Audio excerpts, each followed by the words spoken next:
میں حیدر کرار کے سائے میں پلا ہوں, میں فاطمہ زہرا کی دعاؤں کا صلہ ہوں, عباس میرا نام علمدار وفا ہوں. آپ یہ دیکھیں کہ جس نے لکھا وہ تو غلط کیا, جس نے اس کو پڑھا اس کی غلطی, جس نے اس کو سنا وہ غلط, پھر داد دی. اور لوگوں کو نعت خوانی نہیں سننی, لوگوں کو ورائٹی پروگرام کروانا ہے. جی اس چیز کا بہت اچھا پوائنٹ. میں چاہ رہا تھا کہ اس طرف آؤں, آپ نے ماشاءاللہ بہت اچھی توجہ دلائی. معذرت کے ساتھ جو نقیب محفل ہے تھوڑا سا حلقات رکھا کریں, ٹھیک ہے, بہت زیادہ اس میں غلو نہ کریں. آیا ہے ٹھیک ہے, مہمان ہے. وقت کا اجارہ کیا ہے, اس کو ذرا آج کھولتے ہیں. وقت کا اجارہ کیا ہے بتائیں اس بات میں. اچھا, کسی ایک نعت خواں کو فار ایگزامپل ہم نے بیچ میں رکھ دیا اور اس سے مشہور کو ہم نے سائڈ پہ رکھ دیا نا, تو پھر وہ فون کر کے بولتا ہے یار تو نے مجھے بیچ میں کیوں نہیں کیا. ہاں, یہ چیز بہت میں نے دیکھی گئی ہے کہ میں بہت اچھا پڑھ گیا, بیچارے دوسرا نعت خواں جو ہے نا اچھا نہ پڑ جائے اس کی والیوم کم کر دیتا ہے. مجھے کہا گیا کہ مجھے اتنی اماؤنٹ مل جائے گی نا تو میں یہ نعت خواں دے دوں گا, یہ عالم دوں گا, یہ ساؤنڈ والا ہوگا, یہ لائیو چلے گا, یہ سارے فوٹوگرافرس ہوں گے اور یہ بیک گراؤنڈ ہوگا, یہ پورا پیکیج دے دیا انہوں نے. کوئی مدینے کے تصور سے مدینے کے سفر میں جا رہا ہوں تو وہ گاڑی میں شوٹ ہو رہا ہے, وہ بائک پہ شوٹ ہو رہا ہے, وہ پراڈو میں شوٹ ہو رہا ہے, ایک وقت آئے گا کہ جہاز میں شوٹ ہوگا, ایک وقت آئے گا کہ ہیلی کاپٹر پہ شوٹ ہوگا. علی علی علی علی علی علی نہ چلے, یہ ایکسیپٹ کیا جائے گا. جھومر لگایا ہوا ہے, ایک بچی نے پڑھ رہی ہے, وہ کالا لباس پہن کے آئی ہے, وہ ہوا کی باہیں کھول کے پڑھ رہی ہے. جیسے میں نے دیکھے جو نعت خوانی میں نہیں تھے تو صحیح تھے, جب نعت خوانی میں آئے تو سید ہو گئے. زبردست نعت خواں کی کال آ جاتی ہے اور وہ کہتے ہیں کہ یہ کلام تو بیسکلی میں نے پڑھا ہے, میں نام لے لیتا ہوں, ڈاکٹر نثار معرفانی کی کال آ کے آپ کو کہتی ہے کہ یہ کلام تو میں نے پڑھا ہے. تو آپ ہی بتا دیں کہ یہ کلام بیسکلی پہلا کس نے پڑھا. السلام علیکم ورحمۃ اللہ وبرکاتہ. امید ہے کہ آپ سب خیریت سے ہوں گے. ایک بار پھر خوش آمدید کرتا ہوں نبیلس وائس باکس کے اندر, کیونکہ یہ ایک زبردست ایک پوڈ کاسٹ لے کر آیا ہے جس کے اندر میں کھل کے بات کرنے لگا ہوں, کیونکہ میں خود نعت خوانی کی فیلڈ سے وابستگی ہے اور میں جو فیل کرتا ہوں نا وہ میں چاہ رہا ہوں کہ آپ لوگ کو بھی اس چیز کے بارے میں بتاؤں. ہو سکتا ہے کہ آپ لوگ بھی اس بارے میں سوچ رہے ہوں گے, بٹ نعت خوانی کے اندر اس وقت جو ایک پیٹرن ان ہوا ہے. اچھا میں ایک بات کہوں, نعت خوانی بیسکلی اب ایک پوری انڈسٹری ہو گئی ہے. آپ بولو گے یار کیسی بات کر رہے ہو نبیل بھائی ٹرو بات ہے. نعت خوانی جو ہے نا ایک انڈسٹری ہو گئی ہے. آپ اپنے ہی گھر کے ایونٹ میں کپڑے نئے پہنو, آ جاؤ, کیونکہ آج کل جتنے بھی آرگنائزر ہیں وہ یہ کہتے ہیں کہ آپ اتنی اماؤنٹ کے اندر ہمیں بتا دیں آپ کا بجٹ, ہم اس میں عالم دین بھی دے دیں گے, نعت خواں بھی دے دیں گے, ساؤنڈ بھی دے دیں گے, اسٹیج بھی دے دیں گے اور آپ کا پورا ڈیکوریشن بھی کر دیں گے. تو یہ انڈسٹری نہیں تو کیا ہے بھائی, انڈسٹری تو ہے. اور اس انڈسٹری کے اندر جو کام ہو رہے ہیں اس کو ہم نے ہائی لائٹ کرنا لازمی ہے. اس لیے میں اس پوڈ کاسٹ کے اوپر بات کرنے لگا ہوں. اور اس پوڈ کاسٹ میں جو میرے ساتھ میرے دوست علامہ مولانا حافظ محمد بلال رضا قادری صاحب ہمارے آج کے مہمان بھی ہیں, اور بہت ہی زبردست قسم کے ایک نعت خواں بھی ہیں, عالم دین بھی ہیں. ایز اے عالم دین ان کو ہم اپنے پروگرام میں اپنے پوڈ کاسٹ میں ان کو خوش آمدید کرتے ہیں, کیونکہ میں انڈسٹری کے بارے میں بات کرنے لگا ہوں. نعت خوانی کا بولوں گا تو ٹھیک ہے, بٹ نعت خوانی کی انڈسٹری کے بارے میں کھل کے بات کرنے لگا ہوں. جو آج کل ایک گروپ بندی چل رہی ہے نا اس کے اوپر ایک کھل کے بات ہونے جا رہی ہے. تو اس پوڈ کاسٹ کو آپ لوگ اینڈ تک دیکھیے گا.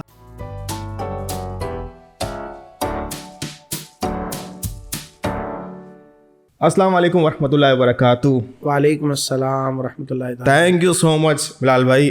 یہ سمجھ لیں کہ جتنی خوشی ہو رہی ہے, اتنے سارے میں نے پوڈ کاسٹ کر لیے نا, یہ جو پوڈ کاسٹ میں کرنے جا رہا ہوں مجھے لگتا ہے یہ میرے لیے بھی بڑا امپورٹنٹ ہے, کیونکہ آج مجھے لگتا ہے کہ یہ بڑی کھل کے اس میں بات ہونے جا رہی ہے اور بہت سارے کانسیپٹس جو لگتا ہے نا آپ لوگ کے دماغ میں چل رہے ہیں وہ سب کلیئر ہو جائیں گے. کیوں کھل کے بات کرنے جا رہے ہیں بلال بھائی سے. ٹھیک ہے بلال بھائی, thank you so much.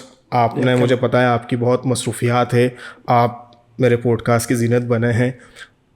Us pod cost کو ہم نے پبلک کے لیے اتنا زبردست میسنجر بنانا ہے کہ یہ پوڈ کاسٹ کمنٹ سے بھر جانا چاہیے کہ بھائی نبیل بھائی آپ کو یہ بھی کور کرنا ہے, آپ کو یہ بھی کور کرنا ہے, اور ایٹ لیسٹ ہمیں یہ فیل ہو کہ یار اس پوڈ کاسٹ کے ذریعے جو ہے نا ایک زبردست سا میسج چلا گیا ہے.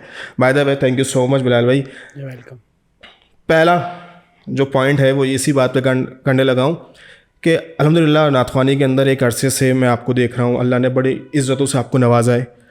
آج کل کے جو شاعر ہیں ہم ان پہ لے کے چلتے ہیں اپنا کانٹینٹ کو، شروعات ہی یہاں سے کرتے ہیں نا کہ آج کل کے جو شاعر ہیں وہ شاعری بہت اچھی کرتے ہیں، ٹھیک ہے، بٹ اس شاعری کے پروٹوکولز کو پوری طریقے سے ایکسیپٹ نہیں کر رہے ہیں. وہ ایسا کیا کریں جس سے لگے کہ یار یہ شاعری اچھی بھی ہے، اس کو نبھائی بھی جا سکتی ہے، اور ایک شاعر کا رہن سہن حلیہ کس طرح کا ہونا چاہیے؟ بسم اللہ الرحمن الرحیم. سب سے پہلے تو آپ کا بھی بہت شکریہ، تھینک یو سو مچ. میرا شکریہ ادا کیا، اور میں بھی چاہتا ہوں کہ اس پوڈ کاسٹ کے ذریعے بہت سے لوگوں تک بہت سی ایسی چیزیں انشاءاللہ ریلیجس پوائنٹ آف ویو سے پہنچیں گی کہ جو خدشات ہیں انشاءاللہ اس کا ازالہ ہو جائے گا انشاءاللہ، اللہ نے چاہا تو. آپ نے پوچھا ہے کہ شاعر کو کیسا ہونا چاہیے اور ایک شاعری کرنے والا کن کن چیزوں کا خیال رکھتا ہے. یہ سوال اس لیے پوچھا کیونکہ آپ خود بھی ماشاءاللہ سے شاعری کرتے ہیں. اچھا ایک بات میں آپ کو بتاؤں، میں تو باقاعدہ کوئی شاعر نہیں ہوں. اللہ پاک نے حضور کے ذکر کے صدقے عزت عطا کی، خود تھوڑی بہت تب آزمائی کر لیتا ہوں. باقاعدہ جو شاعر ہوتا ہے وہ تو ایک فنی اعتبار سے اوزان اور ابحار ان سب چیزوں کو سیکھ کر باقاعدہ اس کا ایک پورا کورس ہوتا ہے شاعری کا. اس کو تختی کسے کہتے ہیں، عروض کیا ہے، اور اوزان کیا ہیں، ابحار کیا ہے، یہ ساری ایک بحث ہے. تو جو ایک سلجھا ہوا سیکھا ہوا شاعر ہوتا ہے نا، وہ ان تمام چیزوں کو مد نظر رکھتے ہوئے ایک اپنے اندازے سے شاعری کرتا ہے. اور پھر شاعری میں بھی صرف مذہبی شاعری نہیں ہوتی، اس کے علاوہ بھی ہے. تو وہ شخص کے جس کے تخیل میں، جس کے ذہن میں، جس کے ارد گرد کے ماحول میں اس طرح کی بہت سی چیزیں پائی جائیں کہ جو وہ اپنی شاعری میں پرو دے اچھی انداز سے، صحیح لغت کو سامنے رکھتے ہوئے. اب جیسے اردو شاعر ہے تو وہ بلاغت اور فصاحت کو بھی مد نظر رکھے. ایسا نہ ہو کہ بس جو بازاری لفظ استعمال ہو رہا ہے وہی لفظ جو ہے وہ اپنی شاعری میں استعمال کرے. یہ صرف میں عام شاعری کی بات کر رہا ہوں، ابھی مذہبی شاعری کی طرف نہیں آیا ہوں. آپ اس سے اندازہ کیجئے کہ ایک عام شاعری کے لیے ان تمام قیودات اور باؤنڈیشنز سے گزرنا ہوتا ہے. تو جو شاعری اللہ اور اس کے رسول کی بارگاہ میں کی جائے، یعنی جس سے اللہ کی حمد بیان کرنی ہو، جس میں نبی کی نعت یا نبی کی بارگاہ میں استغاثہ ہو، یا اس طرح کے بزرگوں کے حوالے سے کوئی شان ان کی بیان کی جائے، تو اس میں کتنی حد تک چیزوں کا خیال رکھا جائے گا. ایک شاعر کو ان تمام چیزوں کا خیال رکھنا ہے. مثال کے طور پہ ایک لفظ ہے کہ تجسس کرنا. اب یہ تجسس کے اور بھی بہت سے الفاظ مترادف استعمال ہوتے ہیں. تجسس کا ایک ورڈ ہے، دو معنی. ہاں، تجسس کا ایک ورڈ ہے کہ ٹوہ میں نہ پڑ جانا. ولا تجسسوا قرآن پاک میں آیا تو اس کا ترجمہ آیا ٹوہ میں نہ پڑ جانا. اب اس تجسس میں آپ فکر کو بھی لا سکتے ہیں، فکر نہ کر لینا. آپ اس تجسس میں اور بھی بہت سے، لیکن اگر بازاری الفاظ دیکھے جائے گا تو اس میں ایک لفظ آئے گا پنچات کرنا، جیسے عام طور پر ہمارے یہاں کہا جاتا ہے. وہ خاص کر کراچی والے تو اس حوالے سے بڑے زیادہ جو ہے وہ بدنام ہے کہ ان کو، ہاں، بازاری جو لینگویج ہے وہ بہت زیادہ لینگویج میں اس کو یہ کاؤنٹ کر سکتے ہیں. تو ایک شاعری کرنے والے کو ان تمام چیزوں کو مد نظر رکھتے ہوئے شاعری کرنی ہے، ایک چیز. پھر دوسرا یہ کہ جنہوں نے اردو ادب کو سمجھا ہے، جو اردو کے سمجھیں کہ باقاعدہ اس کی لغت سے آشنا ہے، تو وہ ان تمام چیزوں کو مد نظر رکھتے ہوئے کریں گے شاعری. آپ ماضی قریب کے بزرگوں کی شاعری دیکھیں جس میں بڑے بڑے نام چین شعراء ہیں. میں مذہبی شعراء کی فی الحال بات نہیں کر رہا. آپ ڈاکٹر اقبال کو پڑھیں، آپ اردو کے شعراء فیض احمد فیض کو پڑھیں، آپ امجد اسلام امجد کو پڑھیں، تو آپ کو اندازہ ہوگا کہ ان کی شاعری اور فی زمانہ ہونے والی شاعری میں کتنا فرق ہے، لفظ کے اعتبار سے کتنا خیال رکھا جاتا ہے. اب آ جائیں مذہبی شاعری پر، تو ہم چونکہ خود بریلوی کہلاتے ہیں، امام اہل سنت کے فالوور ہیں، تو زیادہ ہم اس بات کو پسند کرتے ہیں کہ ہمارے بزرگوں کی شاعری جو عشق سے لبریز ہے. اور یہ صرف یہ نہیں، اب اس پر تو ایک الگ ٹاپک بن سکتا ہے کہ امام اہل سنت کی شاعری میں کیا کیا کمالات ہیں. میں نے اس پر ایک سیر حاصل گفتگو ایک پوڈ کاسٹ میں کی ہے، انشاءاللہ ممکن ہوا تو اس کو بھی کبھی ہم ریکارڈ پھر دوبارہ سے کریں گے.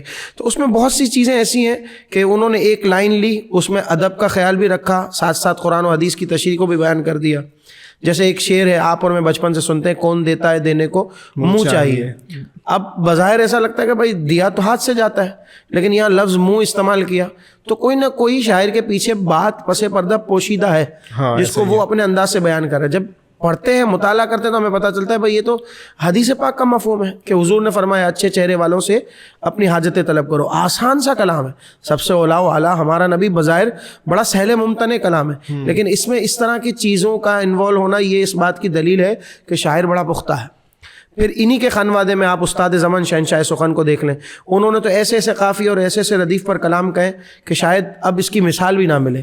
عرض یہ انہوں نے ایک ردیف رکھ دیا, اب اس پر پورا کلام لکھ دیا. پسند اس پر ایک کلام لکھ دیا, عزیز اس پر ایک کلام لکھ دیا, رونق اس پر ایک کلام لکھ دیا, جمال اس پر ایک کلام لکھ دیا. لوگ سوچتے ہی رہے. اچھا یہ تو ہو گئی ماضی قریب کے بزرگ. پھر اس کے بعد ایک پیڑھی آئی جو خاص طور سے میں شیر کراچی کی یہاں نمائندگی ہو رہی ہے, میں بات کروں گا ادیب رائے پوری صاحب, اقبال عظیم صاحب, کمال کے. پھر اس کے بعد آدم چشتی صاحب تو بیسیکلی کراچی کے نہیں تھے, لیکن یہ اس جنریشن کی میں بات کر رہا ہوں کہ جہاں شاعری کو باقاعدہ شاعری ہر اعتبار سے سمجھا جاتا تھا. قمر انجم صاحب ہیں, علامہ ریاض الدین سہروردی صاحب ہیں, اور پھر اسی پیڑھی کے ایک آخری نام چن شاعر تھے خالد محمود نقشبندی صاحب, جو سب سے آخر میں جن کا وصال ہوا. ان کے جانے کے بعد تو ایسا لگتا ہے کہ اب شاعری کرنے والوں کو تو بہت زیادہ محنت درکار ہے.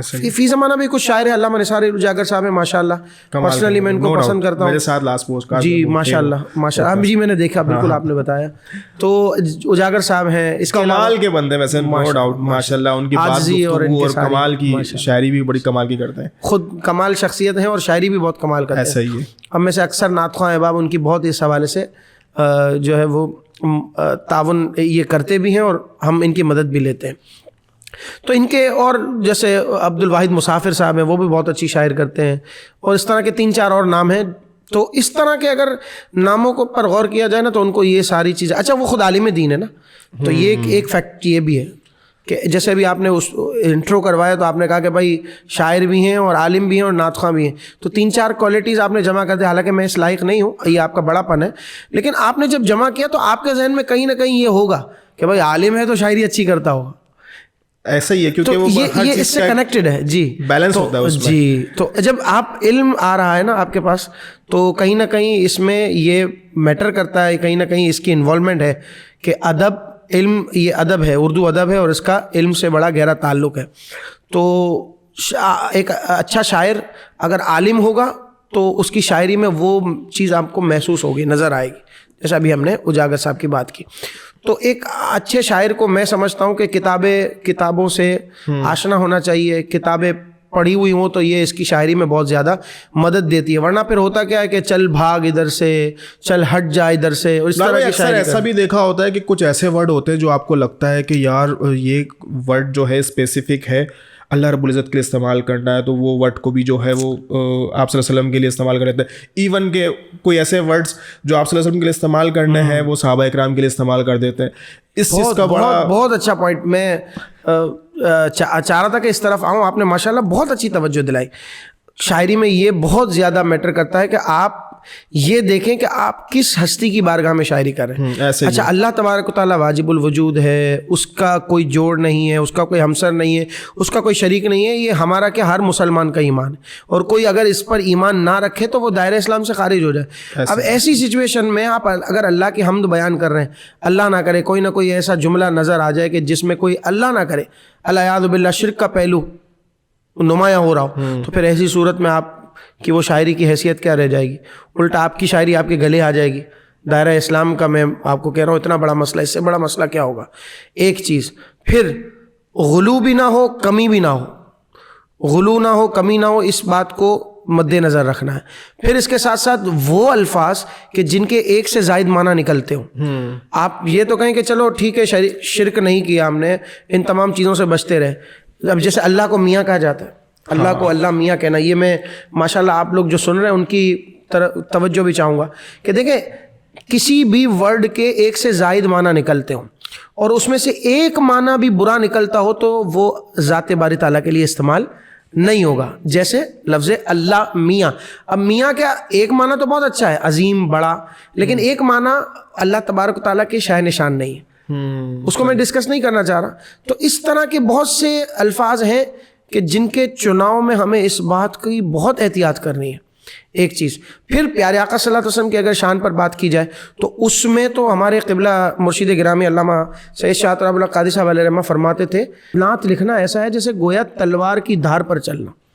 تلوار کی دھار پر چلنے والا بندہ کیا کس سچویشن میں ہوتا ہے کہ وہ اس کبھی یہاں گر سکتا ہے, کبھی یہاں گر سکتا ہے. وہاں نہ حد ادب سے تجاوز کرے گا نہ کمی کرے گا, غلو کرے گا تو بھی پھنس سکتا ہے کیونکہ اللہ سے ملا دیا, جیسے ابھی ہم نے شرک کی بات کی.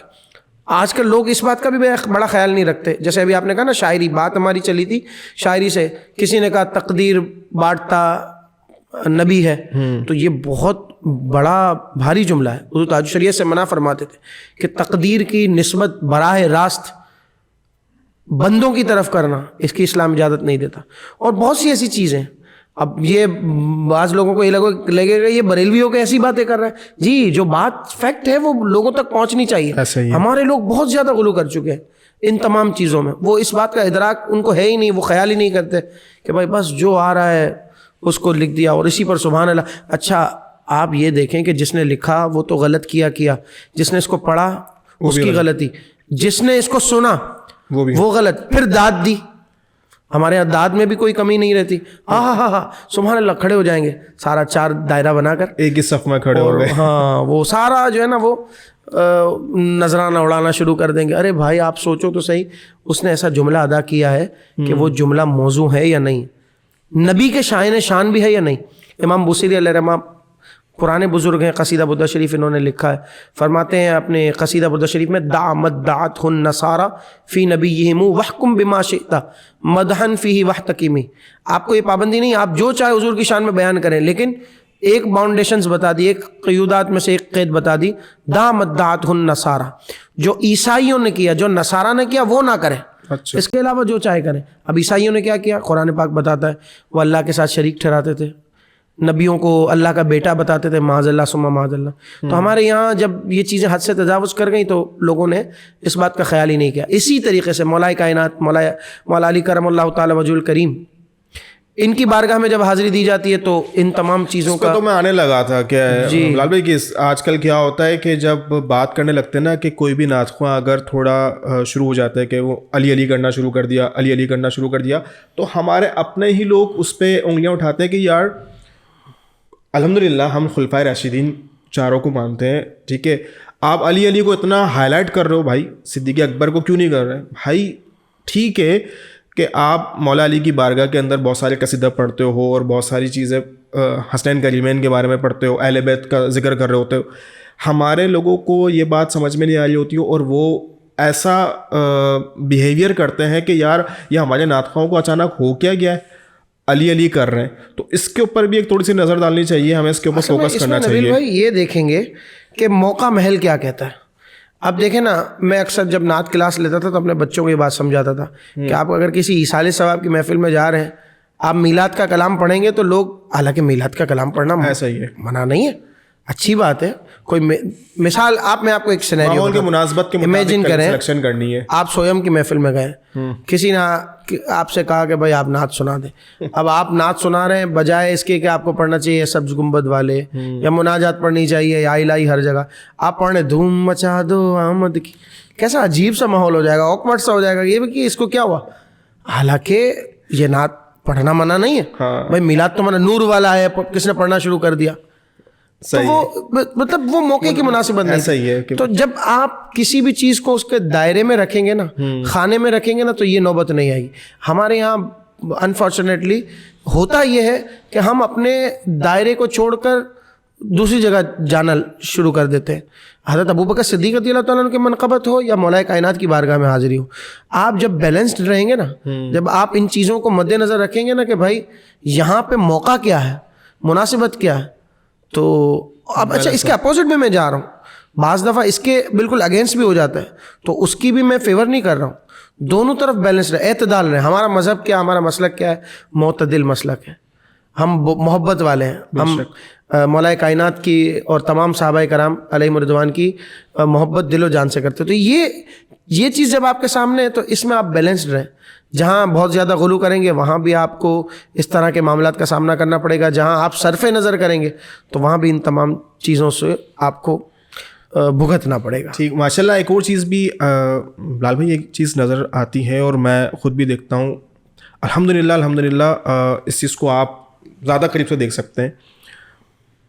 ہمارے پاکستان کے اندر جتنے شہر ہیں الحمدللہ ہر جگہ پر حضور کا ذکر کرنے والے ہیں, اور اللہ کا لاکھ لاکھ شکر ہے. بالخصوص مجھے ایسا فیل ہوتا ہے, آپ آئی نو کہ آپ نے بھی چیز فیل کی ہوگی, کہ کراچی کے جو نعت خواں ہیں اس پہ بہت خاص کرم مجھے نظر آیا کہ جو دیگر ممالک میں جا کے حضور کی ثنا خوانی کر رہے ہوتے ہیں, سب کچھ کر رہے ہوتے ہیں, تو آپ کو نہیں لگتا کہ یار اس چیز کو پاکستان کے لیے ایک پلس پوائنٹ ہونا چاہیے؟ آپ نے جیسے پوچھا نا کہ ایسا کیوں ہے کہ کراچی والے ہی بہت زیادہ نظر آتے ہیں. آپ پاکستان, انٹیریئر پاکستان دیکھیں, آؤٹ آف پاکستان دیکھیں, نمائندگی نعت خوانی کی حیثیت سے زیادہ تر کراچی والوں کی ہو رہی ہوتی ہے. بڑے بڑے نام ہیں ماشاء اللہ. الحاج اویس رضا قادری صاحب کی تو کیا ہی بات ہے, صدیق اسماعیل صاحب ہیں, لیجنڈس, خورشید احمد صاحب ایک عرصے تک ماشاء اللہ میں اللہ پاک ان کے درجات بلند فرمائے. تو نہیں بڑے بڑے لوگ ہیں, نام لینے کے لیے جائیں گے تو شاید اس کے لیے ایک الگ پوڈ کاسٹ چاہیے ہوگی. پھر ہماری عمر کے اور نعت خواں حضرات ہیں. پھر اب تو ماشاء اللہ ایک جونیئر جنریشن بھی تیار ہے آلموسٹ, کہ جو ماشاء اللہ لیئر وائز ڈیوائڈ ہو گئے. جی, کہ ایک لیئر ہو گئی, جی ایسا ہی ایگزیکٹلی. اور اب ایسی سچویشن میں وہ نمائندگی کر رہے ہیں پاکستان کی, پورے پاکستان کی نمائندگی ان کی طرف سے ہو رہی تھی. اور کتنے تو خوش نصیب ایسے ماشاء اللہ جس میں ستارہ امتیاز اور ماشاء اللہ بڑے بڑے نشانات ان کو ایوارڈ کی صورت میں ملے. وجہ میں آپ کو بتاتا ہوں, دو چیزیں. ایک تو یہ کہ کراچی شہر پر بزرگوں کا خاص کرم. الحمدللہ آپ دیکھیں بہت بڑے بڑے نام, قائد اہل سنت علامہ شاہ احمد نورانی علیہ رحمہ, میرے مرشد گرامی حضرت علامہ سید شاہ تراب الحق قادری علیہ رحمہ, اور اس طرح کے اور بہت سے بڑے بڑے جید علماء کرام ہیں ماضی قریب میں جو گزرے پاکستان بننے کے بعد, جن کی محنتیں لوگوں کو نظر آ رہی. انہوں نے کیا کیا, اپنے شہر کراچی میں اپنے اپنے علاقوں میں مدارس قائم کیے, جگہ جگہ لوگوں علماء کے جلسے ہوئے, کانفرنسز ہوئیں, اور لوگوں کو ایک دین سے قریب کیا. میرے دادا مرشد علامہ قاری محمد مصلی الدین صدیقی, ایک بات میں آپ سے شیئر کروں, انہوں نے شب بیداری کے حسین پروگرام کا تصور دیا. اس سے پہلے ایسا نہیں ہوتا تھا. پھر فیضان مدینہ ماشاء اللہ دعوت اسلامی کا ماحول, علامہ الیاس قادری صاحب دامت برکاتہم العالیہ, آپ کی ایک بہت بڑی کاوش اور محنت ہے نوجوان طبقے کو, خاص کر شہر کراچی کو. مشن اتنا بڑا ہے ماشاء اللہ کہ پوری دنیا کی اصلاح کو کرنا چھوٹا موٹا ٹارگیٹ نہیں ہے, بہت بڑا مشن ہے یہ. تو ایسے بڑے بڑے ہمیں لیجنڈ لوگ ملے, عظیم لوگ ملے, جن کی وجہ سے الحمدللہ کراچی اس وقت پورے پاکستان کی دنیا بھر میں نمائندگی کر رہا ہے بحیثیت نعت خواں یا بحیثیت عالم دین. یہ سب سے بڑی ایک وجہ ہے. فی زمان آپ دیکھیں علامہ مظفر شاہ صاحب ہیں دامت برکاتہم العالیہ, اور بھی بڑے بڑے نام ہیں, مجھے نام اس وقت فوراً ذہن میں نہیں آ رہے, اگر کوئی نام رہ جائے تو میں معافی چاہتا ہوں. کبھی ایسا ہوتا ہے کہ بھائی ان کا فلاں کا نام ذکر نہیں کیا. یہ وہ ایک چنیدہ نام ہے جو جن سے مطلب ایک رابطہ رہتا ہے کسی بھی حوالے سے, مطلب وہ فوراً سے ذہن میں آ جانے والے نام ہیں. اب ایک تو یہ وجہ ہی ہے. دوسری وجہ کہ جب شعور آ گیا نا, مدارس اکیڈمیز قائم ہو گئیں, مساجد بھرنے لگیں, تو لوگوں کو تربیت کا شعور آ گیا. یعنی جب علماء کے پاس لوگ بیٹھنے لگے, جیسے میرے اور آپ کے والد جب علماء کی خدمت میں بیٹھے, تو انہوں نے ہمیں یہ شعور دیا کہ بیٹا دیکھو دین یہ ہے, دین یہ ہے.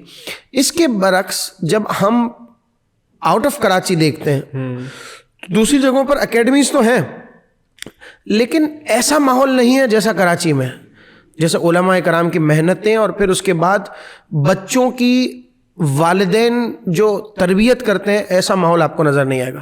اب وہ جب دین سے قریب ہو گئے تو ان کو نعت پڑھنے کا جذبہ آیا, علم دین حاصل کرنے کا جذبہ آیا. تو یہی وجہ ہے کہ یہ پروموشن کا ذریعہ اور سبب بنے آؤٹ آف پاکستان. یہ تو ہو گئی ایک چیز. پھر دوسری آپ نے پوچھا کہ جب یہ واپس آتے ہیں تو ان کے یہی پوچھنا چاہ رہے تھے آپ کہ ایٹیٹیوڈ میں بہت چینجنگ آ جاتی ہے. اس کی ایک وجہ یہ بھی ہو سکتی ہے کہ خدا جب حسن دیتا ہے نزاکت آئی جاتی ہے. اگر اس میں کوئی قابل آدمی ہے تو کہیں نہ کہیں ہمیں اس کی رعایت رکھنی پڑے گی. اب جیسے بہت سے لوگ ہیں, بعض میں جاتا ہوں محفل میں, ارے آیا اب 6 لوگوں کو اٹھائے گا, ساؤنڈ آئے گا, اس کے لوگ آئیں گے, ہار پہنانا پڑے گا, کھڑے ہو کر استقبال کرنا پڑے گا. ہوتا ہے بھائی, اگر میں نے یہی کہا نا کہ اگر وہ ڈیزرو کرتا ہے تو تھوڑی بہت آپ قربانی دے دیں. آپ اپنے اسٹارز کے لیے کھڑے ہی ہو جاتے ہیں نا. یہاں آپ ایک کانسرٹ کروا لو, لاکھوں لوگ چلے جاتے ہیں, گناہ میں ساری رات گناہ ہو رہا ہوتا ہے نائٹ کلب کے نام سے اور پتہ نہیں کانسرٹس کے نام سے اور پتہ نہیں کیا عجیب بے ہنگم تماشا. یہ بھی سب شہر کراچی میں ہوتا ہے.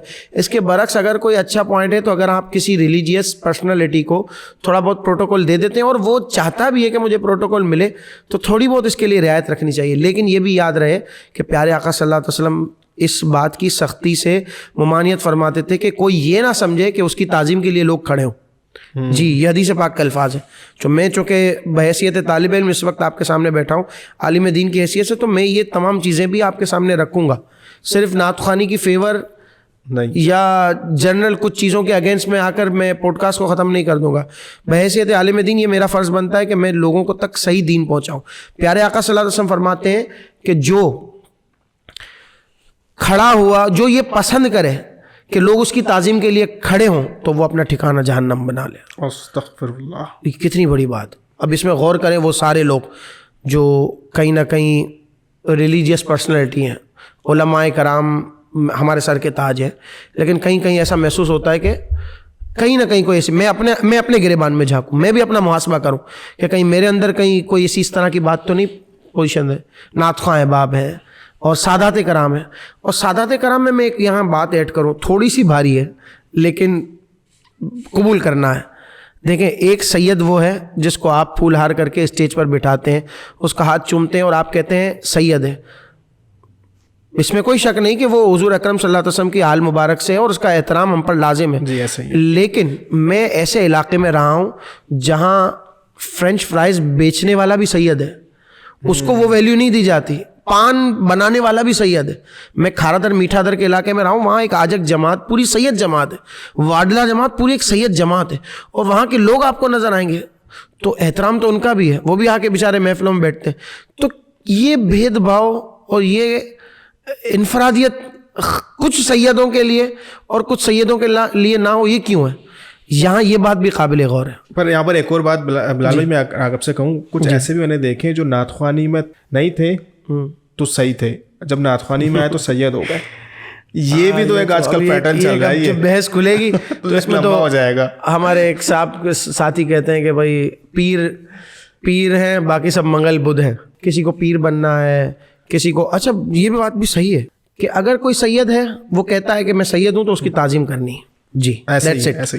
اور اگر وہ جھوٹ کہہ رہا ہے یا غلط بیانی سے کام لے رہا ہے تو یہ اس کا معاملہ اس کے ساتھ ہے, یہ تو ایک ہے. لیکن میں ایسے لوگوں کو جانتا ہوں نبیل بھائی کہ جو 10 سال پہلے نہیں تھے. ہمارے ایک دوست ہے, میں ان کا نام نہیں لوں گا کسی وجہ سے.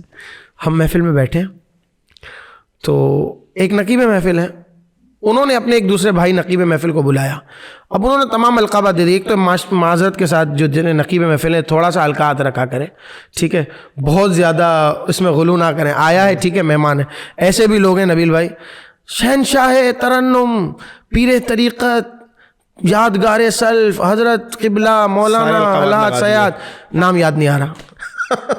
نام یاد نہیں آ رہا. برابر والے سے پوچھیں گے نام کیا حضرت کا؟ اے تو بھائی جب تو نے سارا اللہ کا ولی بنا دیا, ولایت کے اعلیٰ درجے پر پہنچا دیا, مستجاب الدعوات تک اس کو کہہ دیا, لیکن اس کے بعد بھی تجھے نام یاد نہیں ہے, تو کیا یہ غلط بیانی نہیں ہے؟ تو معذرت کے ساتھ جتنے نقیب محفل ہیں تھوڑا سا اس میں کمی کریں, اپنا اسٹائل اپنائیں, خوبصورت بات کریں اور اسٹریٹ فارورڈ بات کریں. آپ کسی کے دباؤ میں نہ آئے کہ بھائی یہ بیٹھا ہے, یہ مجھے محفل کے لیے بلائے گا تو میں. آپ جو بات ہے اس کو بیان کرنے کی کوشش کریں, اور ایٹ دی اینڈ یہ کہ حضور کی ثناخوانی کریں, کسی اور کی ثناخوانی کریں. اس طرح ایک من تیرا حاجی بگویم تو میرا ملا بگو. ہمارے یہاں اسٹیج پر یہ فارمولہ چلتا ہے کہ تو مجھے محفل میں لے جا, میں تجھے محفل میں لے جاؤں, تو میری واہ واہ کر, میں تیری واہ واہ کروں. یہ بہت زیادہ, بہت معذرت کے ساتھ کہ اگر مثال کے طور پر میرے ساتھ یہ میرے بھائی ہیں جو اس وقت کیمرے کے پیچھے بیٹھے ہیں, اگر یہ مجھے اسسٹ کر رہے ہیں تو اگر ان کی جانب سے کوئی محفل ہوگی تو یہ وہاں کوشش کریں گے کہ بھائی کسی طریقے سے علامہ بلال صاحب اس میں انٹر ہو جائے, اور علامہ بلال صاحب کسی طریقے سے کوشش کریں گے کہ اس کی فوٹو آنی چاہیے, ایسا ہی ہے, اس کو پروٹوکول ملنا چاہیے, 2 سیٹ ان کو جان لیں تاکہ اگلا پروگرام بھی میرے ہاتھ میں ہے. فوٹو پہ بات کروں گا میں. جی اس پہ بات آتے ہیں. میں بات جو کر رہا تھا نا نقیب محفل کی, وہ انہوں نے ایک دوسرے کو بلایا, انہوں نے سید لگا دیا لفظ. تو میرے دوست جو میرے برابر میں بیٹھے نعت خواہ بہت اچھے, تو انہوں نے کہا کہ 15 دن پہلے سید ہوا ہے. مذاق میں کہا, لیکن آپ اس سے اندازہ کیجئے کہ یار یہ کتنی عجیب سی بات ہے کہ لوگوں کے لیے آپ پروٹوکول لینے کے چکر میں اس طرح کی معاملات سے. اب ٹھیک ہے آپ نے تو لے لیا, آپ کو تو جو آپ کا چاہیے تھا وقتی طور پر آپ کو پروٹوکول مل گیا, لیکن اس میں آپ نے کتنی لوگوں کی دلداری کا سبب آپ بنے, اللہ کی اور اس کے رسول کی ناراضگی کا سب سے بڑا. چلو لوگوں کی دل آزاری سب سے بڑی ناراضگی تو انشاءاللہ اللہ کی رحمت سے امید ہے کہ, لیکن آپ یہ دیکھیں کہ اللہ تبارک و تعالیٰ کے بتائے ہوئے طریقے سے آپ منحرف ہو گئے, روگردانی کرے, آپ کے اس عمل کا فائدہ کیا ہوا؟ کیا فائدہ ہوا؟ لوگ یہ سمجھتے ہیں کہ بھائی ہم نے بہت بڑا تیر مار لیا, اس نے 4 القاب مجھے کہہ دیے, میں 6 القاب اس کو کہہ دوں گا. بلال بھائی ایک بات بس میرے دماغ میں بہت نظاری ہے, وہ بات میں کرنے لگا, مجھے بہت پروٹوکول کا ناجائز فائدہ اٹھانا, مجھے ایک بات سمجھ میں نہیں آتی. یہ بڑی چیز ہے کہ آپ اس کو بولیں گے کہ یہ یار میرے پاس ٹائم نہیں ہے, اتنے ناتخواں ماشاء اللہ بیٹھے ہیں, یہ پروٹوکول کا ناجائز فائدہ. جی اللہ نے آپ کو عزت دی, اٹ مینس یہ نہیں کہ بھائی صاحب کہ تم اس کا ناجائز فائدہ اٹھاؤ. بہت سارے ناتخواں بیٹھے ہوئے ہیں, ایک نامور ناتخواں آتے ہیں, یار میرے پاس ٹائم نہیں ہے, مجھے بس پڑھا دیں, ان کے بعد میں بیٹھوں گا. باقی جو لوگ بیٹھے ہوئے ہیں ان کو اس سے کوئی غرض نہیں ہے. کیا وہ بھی تو حضور کی سراخانی کرنے نہیں آئے ہوئے کیا؟ جی یہ جو ناجائز فائدہ ہے اس کو کس طرح ختم کریں ہم؟ اچھا اس میں تھوڑا سا نرم پہلو اس لیے بھی رکھوں گا کہ اگر بالفرض یہاں کوئی اپنی وقت کی پابندی کے ساتھ آیا ہے اور اس کو بطور مہمان اس کو بلایا ہے, مثال کے طور پہ اب ہوتا یہ ہے نبیل بھائی 6 ناتخواں بیٹھے ہوئے ہیں, اگر کسی کو 10 بجے کا ٹائم دیا ہے اور وہ اپنے ٹائم پر 10 بجے آ گیا ہے اور پہلے سے ناتخواں بیٹھے ہیں, اب ان کو نہیں پڑھایا گیا یا وہ ٹائم سے پہلے آ گئے ہیں یا بغیر دعوت کے آ گئے ہیں, ایسا بھی ہوتا ہے جی. تو اب ایسی صورت میں اس ٹائم کی پابندی کے ساتھ آنے والے کا تو کوئی قصور نہیں ہے نا. تو اس میں یہ دیکھا جائے, میرا ایک ماننا یہ ہے کہ اس میں تھوڑی سی یہ رعایت رکھی جائے کہ آپ یہ دیکھیں, اچھا ہمارے ساتھ بہت زیادہ معاملہ خراب اس وقت ہوتا ہے کہ جب آپ کی طرف سے محفل والوں کی طرف سے مس کمنٹمنٹ ہوتا ہے. جی ایسا بھی ہوتا ہے. اس میں کیا ہوتا ہے, وہ کیسے؟ وہ اس طرح ہوتا ہے کہ جیسے نبیل بھائی ہیں, یہ پڑھنے کے لیے آئے, بلال بھائی آئے, فلانے بھائی آئے, آپ کو اچھا آپ 10 بجے آ جائے گا, اچھا 10 بجے آ جائے گا, اچھا 10 بجے آ جائے گا. اب 10 بجے آ گئے, سب بیٹھ گئے. سر ان کو پتہ ہے نا ناتخواں کوئی وقت پہ آتا نہیں ہے. ہاں یہ کیسے, لیکن میرے بارے میں الحمدللہ مشہور ہے نبیل بھائی, میں آپ کو صحیح بات بتا رہا ہوں. میں سب کی آپ کی بات نہیں تو جن لوگوں کے بارے میں مشہور ہے نا, تو ان کو تو آپ پریشان نہ کریں نا. ایک چیز آپ کو پورا کلیئر کٹ بتا رہا ہے. اب کراچی شہر اتنا بڑا ہے, ایک کونے سے دوسرے کونے تک پہنچنے کے لیے بعض دفعہ 1 سے 1.5 گھنٹہ بھی لگ جاتا ہے. ٹریفک آ گئی, آپ کیا کریں گے؟ 50 منٹ کا سفر تو میں نے بھی کیا ہے. کسی عزیز کا فون آ گیا کہ بھائی آپ کے بغیر پروگرام آگے بڑھے گا نہیں, پھر ایسی صورت میں ہمیں کمپرومائز کرنا پڑتا ہے. اب ایک پروگرام پہلے سے لے لیا ہے, یا تو ان سے معذرت کریں گے یا پھر روٹ بنائیں گے. اب ایسی صورت میں اتنا پروگرام سے ہم ایک روٹ سے دوسری روٹ کی طرف گئے اور تھکے ہارے پہنچے ہیں اور ٹریفک میں پھنسے ہوئے تھے. اب ایسی سچویشن میں آپ جب گئے تو آپ کو پتہ چلا کہ بھائی یہاں تو بیان ابھی شروع ہوا ہے. اب اس میں قصور کیا ہے؟ میں خود بیان کرتا ہوں, میں صرف ناتخواں نہیں ہوں, آپ کو پتہ ہے یہ بات, لیکن یہاں میں پوری طور پر مقررین کی فیور نہیں لوں گا. میں نے ایسے مقررین کو سنا ہے کہ جو وہ کہتے ہیں کہ بھائی ناتخواں آیا ہے تو بیان بھی سن کے جائے. تو میں ایسے ناتخوانوں کو جانتا ہوں جو ماشاء اللہ بیان سنتے ہیں, بلکہ کئی ناتخواں تو ایسے ہیں جنہوں نے ڈیرا اٹھایا ہوا ہے. ہمارے ماشاء اللہ طاہر بھائی, حافظ طاہر صاحب ماشاء اللہ, انہوں نے تو پورا ڈیرا اٹھایا ہوا ہے علماء کو سنانے کا. ان کے پلیٹ فارم سے تو جا رہا ہے ماشاء اللہ, اللہ پاک ان کو عزت برکت دے. تو ایسا اگر ایسا ہے تو اس میں ان ٹائم پر آنے والے بھائی کا کیا قصور ہے؟ اور میں یہ کہتا ہوں ان مقررین سے, علماء کی بات نہیں کر رہا, علماء ہمارے سر کے تاج ہیں, مدرسین ہیں, وہ اپنا ٹائم دیتے ہیں. اللہ پاک ان کے علم و عمل میں عمر میں بہت برکت عطا کرے اور ہمیں ان سے ان کا خوشا چین بنائے, ان سے حصہ لینے والا بنائے. لیکن یہ بات یاد رکھیں, وہ مقررین جو آتے ہیں نا اور آ کے یہ کہیں کہ بھائی جس طرح ہم نعت خواں کو سن رہے ہیں, نعت خواں بھی ہمیں سنیں, تو آج جس طرح وہ آپ اپنے ٹائم سے آئیں, اپنے ٹائم سے جائیں گے, وہ بھی اپنے ٹائم سے آ رہے ہیں, اپنے ٹائم سے جائیں گے.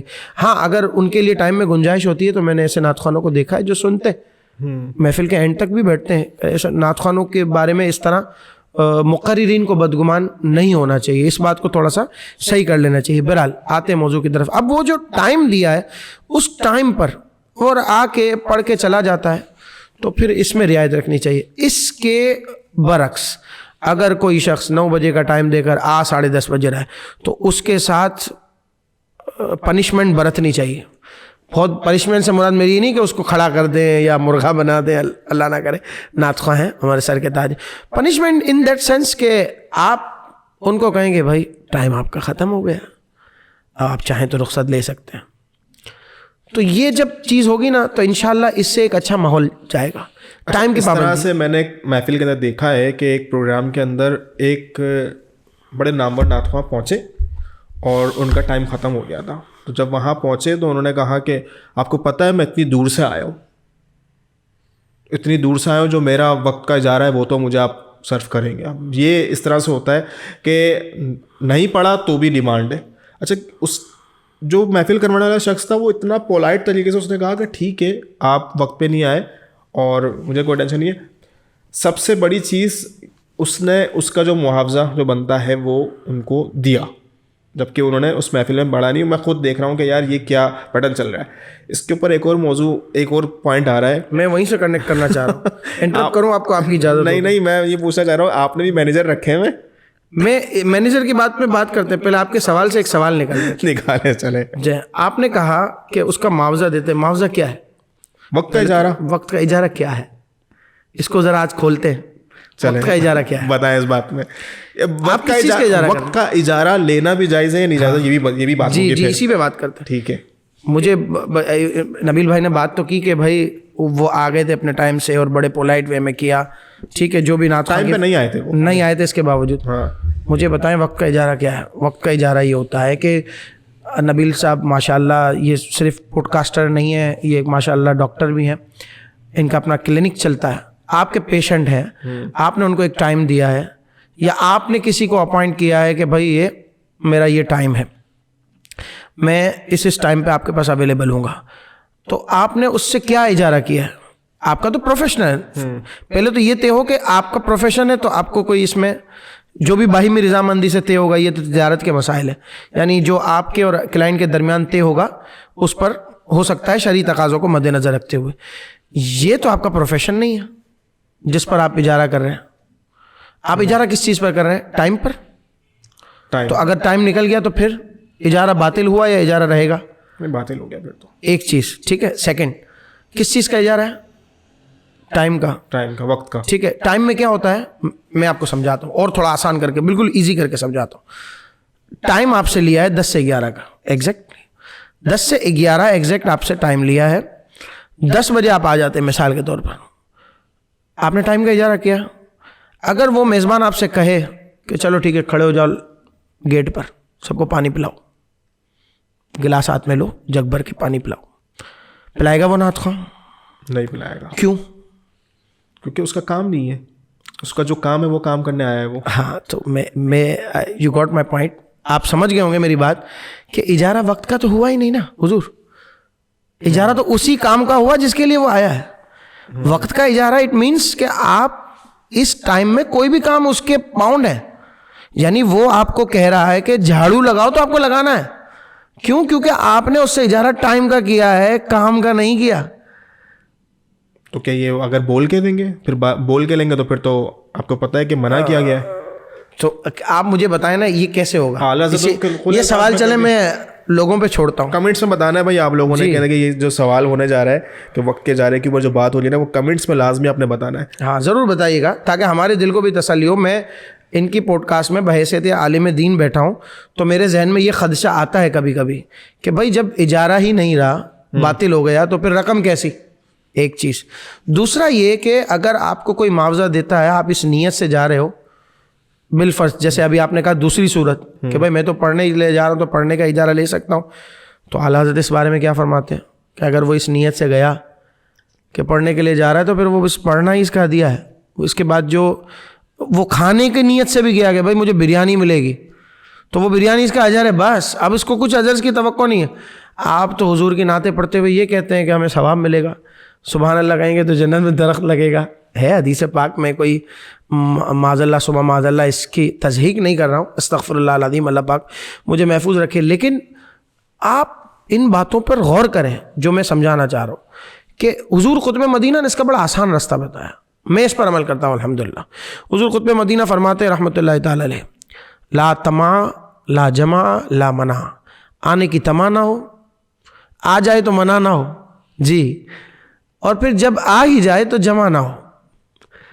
تو جب یہ چیز آپ کی زندگی میں بن جائے گی نا, آپ کو کہیں لالچ نہیں. اچھا ہوگا کیا اس اجارے سے؟ ایک دوسرا جو دنیاوی نقصان ہے.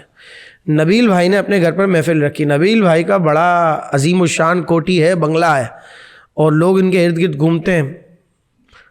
موٹا لفافہ ہوگا, کم تو ہوگا ہی نہیں. اب انہوں نے ان سے لے لیا مثال کے طور پر, جو بھی ہیں جن سے بھی ڈیل ہوئی, مقررین بھی شامل ہیں اس میں. تو اب وہ انہوں نے اس کو لے لیا. اب جب اگلی بار نبیل بھائی بلائیں گے, وہ کس نیت سے آئیں گے؟ اجارے کو سب کو ایک سائڈ پر رکھیں. ان کے ذہن میں کہیں نہ کہیں یہ بات ہوگی, بھائی بشری تقاضا ہے کہ نبیل سیٹھ نے ایسا مجھے نوازا تھا, تو اب میں دوبارہ جا رہا ہوں تو پھر جو ہے نا وہ ایسے ہی ہوگا. اور اگر اس کے برعکس ہوا, ہو سکتا ہے بھائی تھوڑا سا نرم گرم رہتا ہے معاملہ, کبھی ڈیل ہو گئی کبھی نہیں ہوئی. ہمارے یہاں میمنوں میں ایک فیملی مشہور تھی کہ بھائی ان کا سودا بن جاتا تھا تو وہ نیاز کی دیگیں لگواتے تھے, مثال کے طور پہ 10, لیکن اگر سودا نہیں بنتا تھا تو 20 دیگیں لگوا دیتے. تو لوگ پوچھتے تھے کہ بھائی یہ کیا ہے, آپ 10 دیگیں لگواتے, کام نہیں بنتا تو 20, تو کا کام نہیں بنتا تو 20 اس لیے لگواتے ہیں کہ بھائی اب کام بن جائے. وہ کام بن جاتا تو 10 شارٹ میں کر دیتے. تو اس میں تو بڑے لطیفے بھی بنے. بہرحال ہم اپنی بات کی طرف آتے ہیں. تو یہ چیز ذرا مجھے آپ کلیئر کیجئے گا, وہ لوگ جو سن رہے ہیں ہماری اس پوڈ کاسٹ کو, کہ بھائی اجارہ تو ہوا ہی نہیں کسی بھی اعتبار سے, وقت کا اجارہ تو ہوا ہی نہیں. اچھا پھر وقت پر کون آتا ہے یار؟ کراچی میں تو نہیں لگتا کہ نہیں. آج میں نے 9:45 کا وقت دیا تھا, میں ان کے پاس تھوڑی دیر سے پہنچا ہوں. یہاں پہ میں پہنچا 9:53 پہ وہاں. میں حالانکہ ٹائم کا پابند ہوں, 7-8 منٹ نارملی یہ عرف ہوتا ہے, کبھی کبھی لیٹ سویر ہو جاتا ہے. 9:53 پہ آپ مجھے بتائیں کہ اگر میں نے اجارہ کیا ہو ان سے, تو یہ جو میں نے 7 منٹ مائنس کیے, اس کا کیا حکم لگے گا؟ ہاں, تو یہ بہت سی چیزیں ہیں جن کو آپ میں نے اگر انہوں نے آپ کو 5 منٹ پہلے چھوڑ دیا وہ ٹھیک ہے, باہمی رضامندی سے ہو گیا, لیکن جو آپ 5 منٹ لیٹ آئے اس کی تو کہیں بھی کوئی بھی کچھ نہیں ہے. تو بہت سی ایسی چیزیں ہیں کہ اس کا میں یہ سمجھتا ہوں کہ کوئی سولوشن بظاہر نظر نہیں آتا. اس کو پراپرلی اس انداز سے کر لیا جائے کہ بھائی میں پڑھنے کے لیے آ رہا ہوں, اس کی اجرت اگر علماء بتاتے ہیں کہ بھائی اس کی نکلتی ہے کوئی رعایت تو پھر ٹھیک ہے, ورنہ اگر اس لالچ سے جائے گا کہ بھائی میں ٹائم کا اجارہ کرتا ہوں اور ٹائم پہ نہیں جاتا, تو بڑے آج کل ان ہوئے میں جی یہ میرے ریٹ جو ہے فکس ہے. ہاں, یعنی اتنے پیسے لوں گا. لیکن جب پیسے لے رہا ہے تو اب اتنے لے کے اتنے لے. بات تو وہی ہے کہ جب لے رہا ہے تو جب لینے میں ہی سکم ہے تو پھر وہ 25 لے کے 50 لے کے 10 لے. بیچارے کئی لوگ ایسے بھی بیچارے ان کو گھاٹا ہو جاتا ہے اس معاملے میں. میں خوش طبی کے لیے بتا رہا ہوں کہ بھائی آئے بات کی, بھائی میں اتنے لوں گا. وہ میزبان نے اس سے زیادہ سوچے ہوئے تھے. تو بولا جب یہ خود ہی اپنی پوزیشن کلیئر کر چکا ہے کہ بھائی میں اتنے لوں گا, تو پھر وہ انویلپ کھولا ہے, میرے سامنے ہوا ایسا بہت سا, اس میں سے کچھ پیسے نکالے بھائی دوبارہ مطلب ڈال کے وہ دے دیا ہے. ایسا بھی ہوا ہے. تو یعنی کہ ڈیمانڈ کرنے کی ضرورت نہیں ہے, زیادہ مل جائیں گے. مل جاتا ہے, سرکار کا اتنا کرم ہے. اور نہیں بھی ملتا تو اللہ کا شکر ادا کرو کہ سرکار نے ہمیں اس قابل بنایا ہے کہ ہم ان کی نعت پڑھ رہے ہیں یار. نعت پڑھنے اس سے بڑا کرم کیا ہوگا؟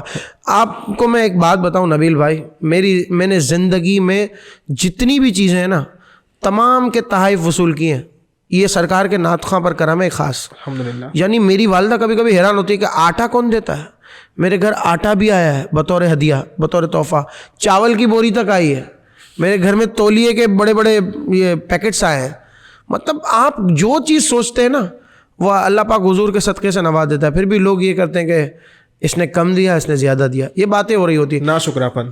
اب معاوضے اور اس کو تو ایک ہی طرف چھوڑ دیں. وہ جو چائے کے ہوٹلوں پر اس کے بعد گفتگو ہو رہی ہوتی ہے, کیا بات, زبردست بات بولی. اس کا حل کیا کریں گے آپ مجھے بتائیں. اس میں کہاں للہیت رہی, کہاں خلوص رہا, کہاں عقیدت رہی؟ خوش طبی کے لیے اگر کسی نے کچھ کہا ہو, بظاہر دل میں کوئی نیت نہیں ہے, تو میں اس سے معذرت چاہتا ہوں.